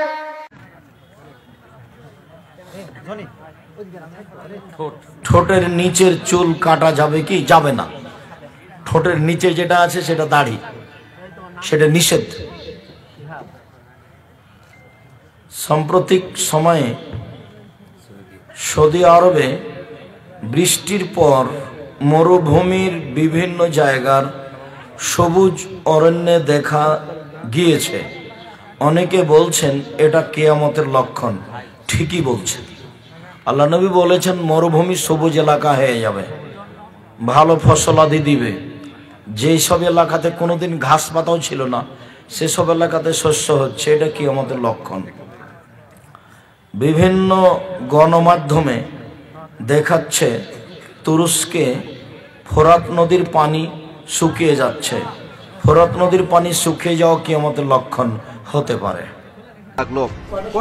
আমার 2-1টা ছাত্রীর সাথে আমার সম্পর্ক তৈরি হয়েছিল। কিভাবে তৈরি হয়েছে? ওরা আমাদের বাসায় আসতো যেত, সেই হিসাবে সামান্য। আপনার তো এটা আবাসিক মাদ্রাসা, সেখানে বাচ্চা মেয়েরা তো ওইখানে লেখাপড়া করে, তাদেরকে সাথে আপনি অনৈতিক সম্পর্ক করতে আপনার কি দ্বিধা লাগতো? না, আসলে ওরকম মানে আমি কাউকে কারোর উপরে জোর করা হয়েছে এরকম না। তাহলে বিষয়টা হলো শয়তানের ধোঁকায় এটা কিছুটা হয়ে গেছিলাম। তার মোবাইলে ছাত্রীদের সাথে আপত্তিকর ছবি পাওয়া গেল। সব ধরা পড়ার পর এরশাদুল্লাহ নিজের দোষ স্বীকার করে তালাশের ক্যামেরায়। মেয়ে পেয়েছি আসলে ওই মানে। আচ্ছা, আমি বিএমপির নাম নিয়ে কোনো কথা বলেছি?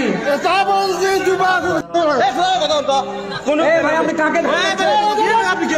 আমি কি বিএমপির নাম নিয়ে কথা বলেছি? আপনি কথা বলেন, বলেন বলেন কথা বলেন, বলেন কথা বলেন, আপনি কথা বলেন। আপনার সাহস তো কম না।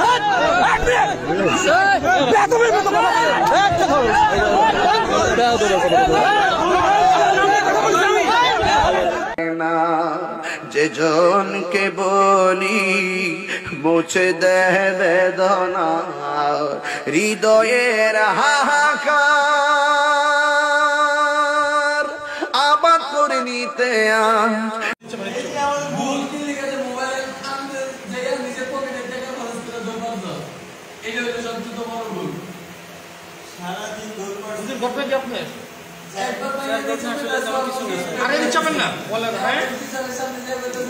তেমন কিছু না স্যার, আমি ওই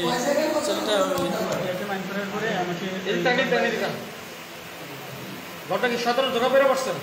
জি স্যার। হ্যাঁ 17 দোকা পেরে? জি স্যার। 17 দোকা পেরে বলৎকার করছেন নাকি?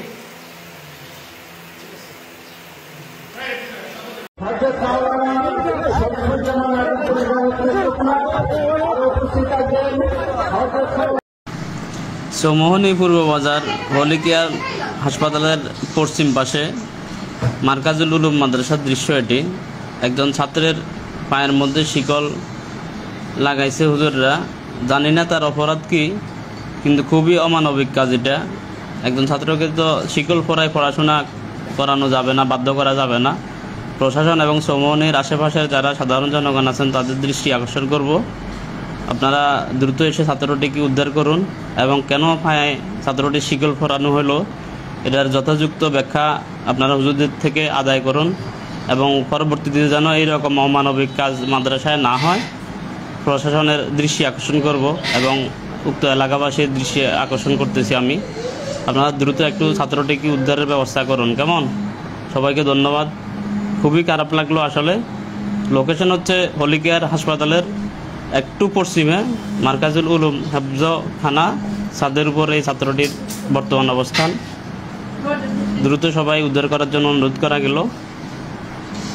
ধন্যবাদ সবাইকে।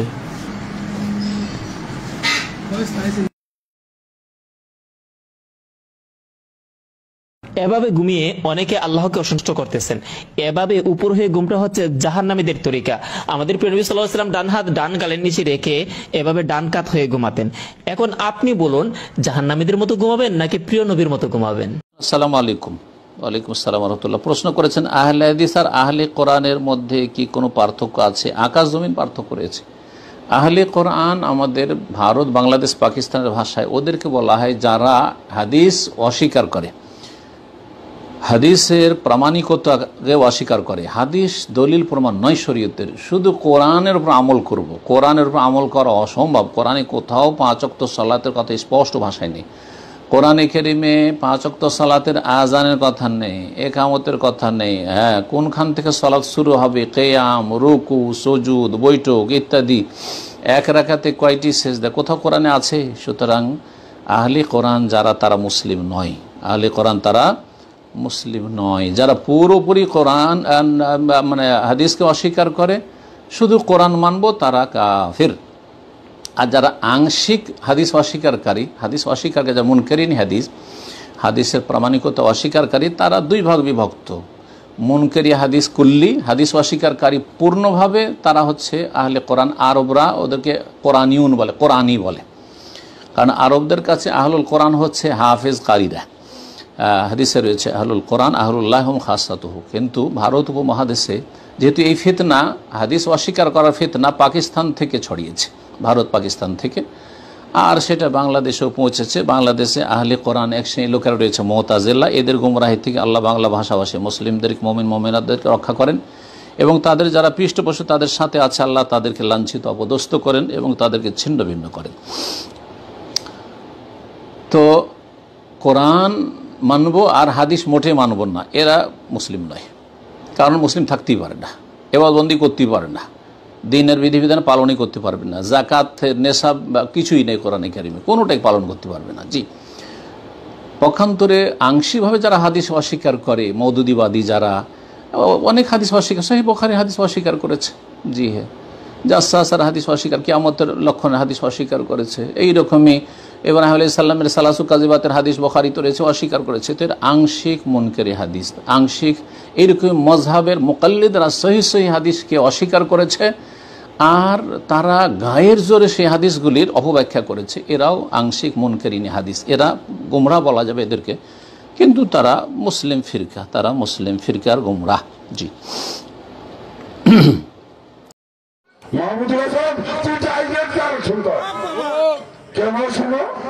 মুফতি ইয়াকুব আলী রিজভী ইমানি আকীদা এবং কুফরি আকীদা একটা ইয়ে লিখছিল ক্যালেন্ডার। এটার নিচে কুফরি আকীদার নিচে যায় 11 নম্বর না 12 নম্বর কলামে লেগেছে বায়াতে শায়েখ হারাম। এখন হারাম বললো কেন? কুফরি আকীদার নিচে তো কুফরি বলবে, হারাম বললো কেন? মুফতি ইয়াকুব আলী কাফের হতো। এটা নিয়ে হামাদান কেবলা গোরামারার মধ্যে এটা ফায়সালাতে বসে বলছে মুফতি ইয়াকুব আলী আলেম, আলেমের ভুল আলেমে ধরবে। তুমি কেন তাকে কাফের বলছে? তোমাকে আমার মুরিদ থেকে নাম কেটে দিচ্ছে। ঠিক তরিকা আল মুহাম্মাদিয়া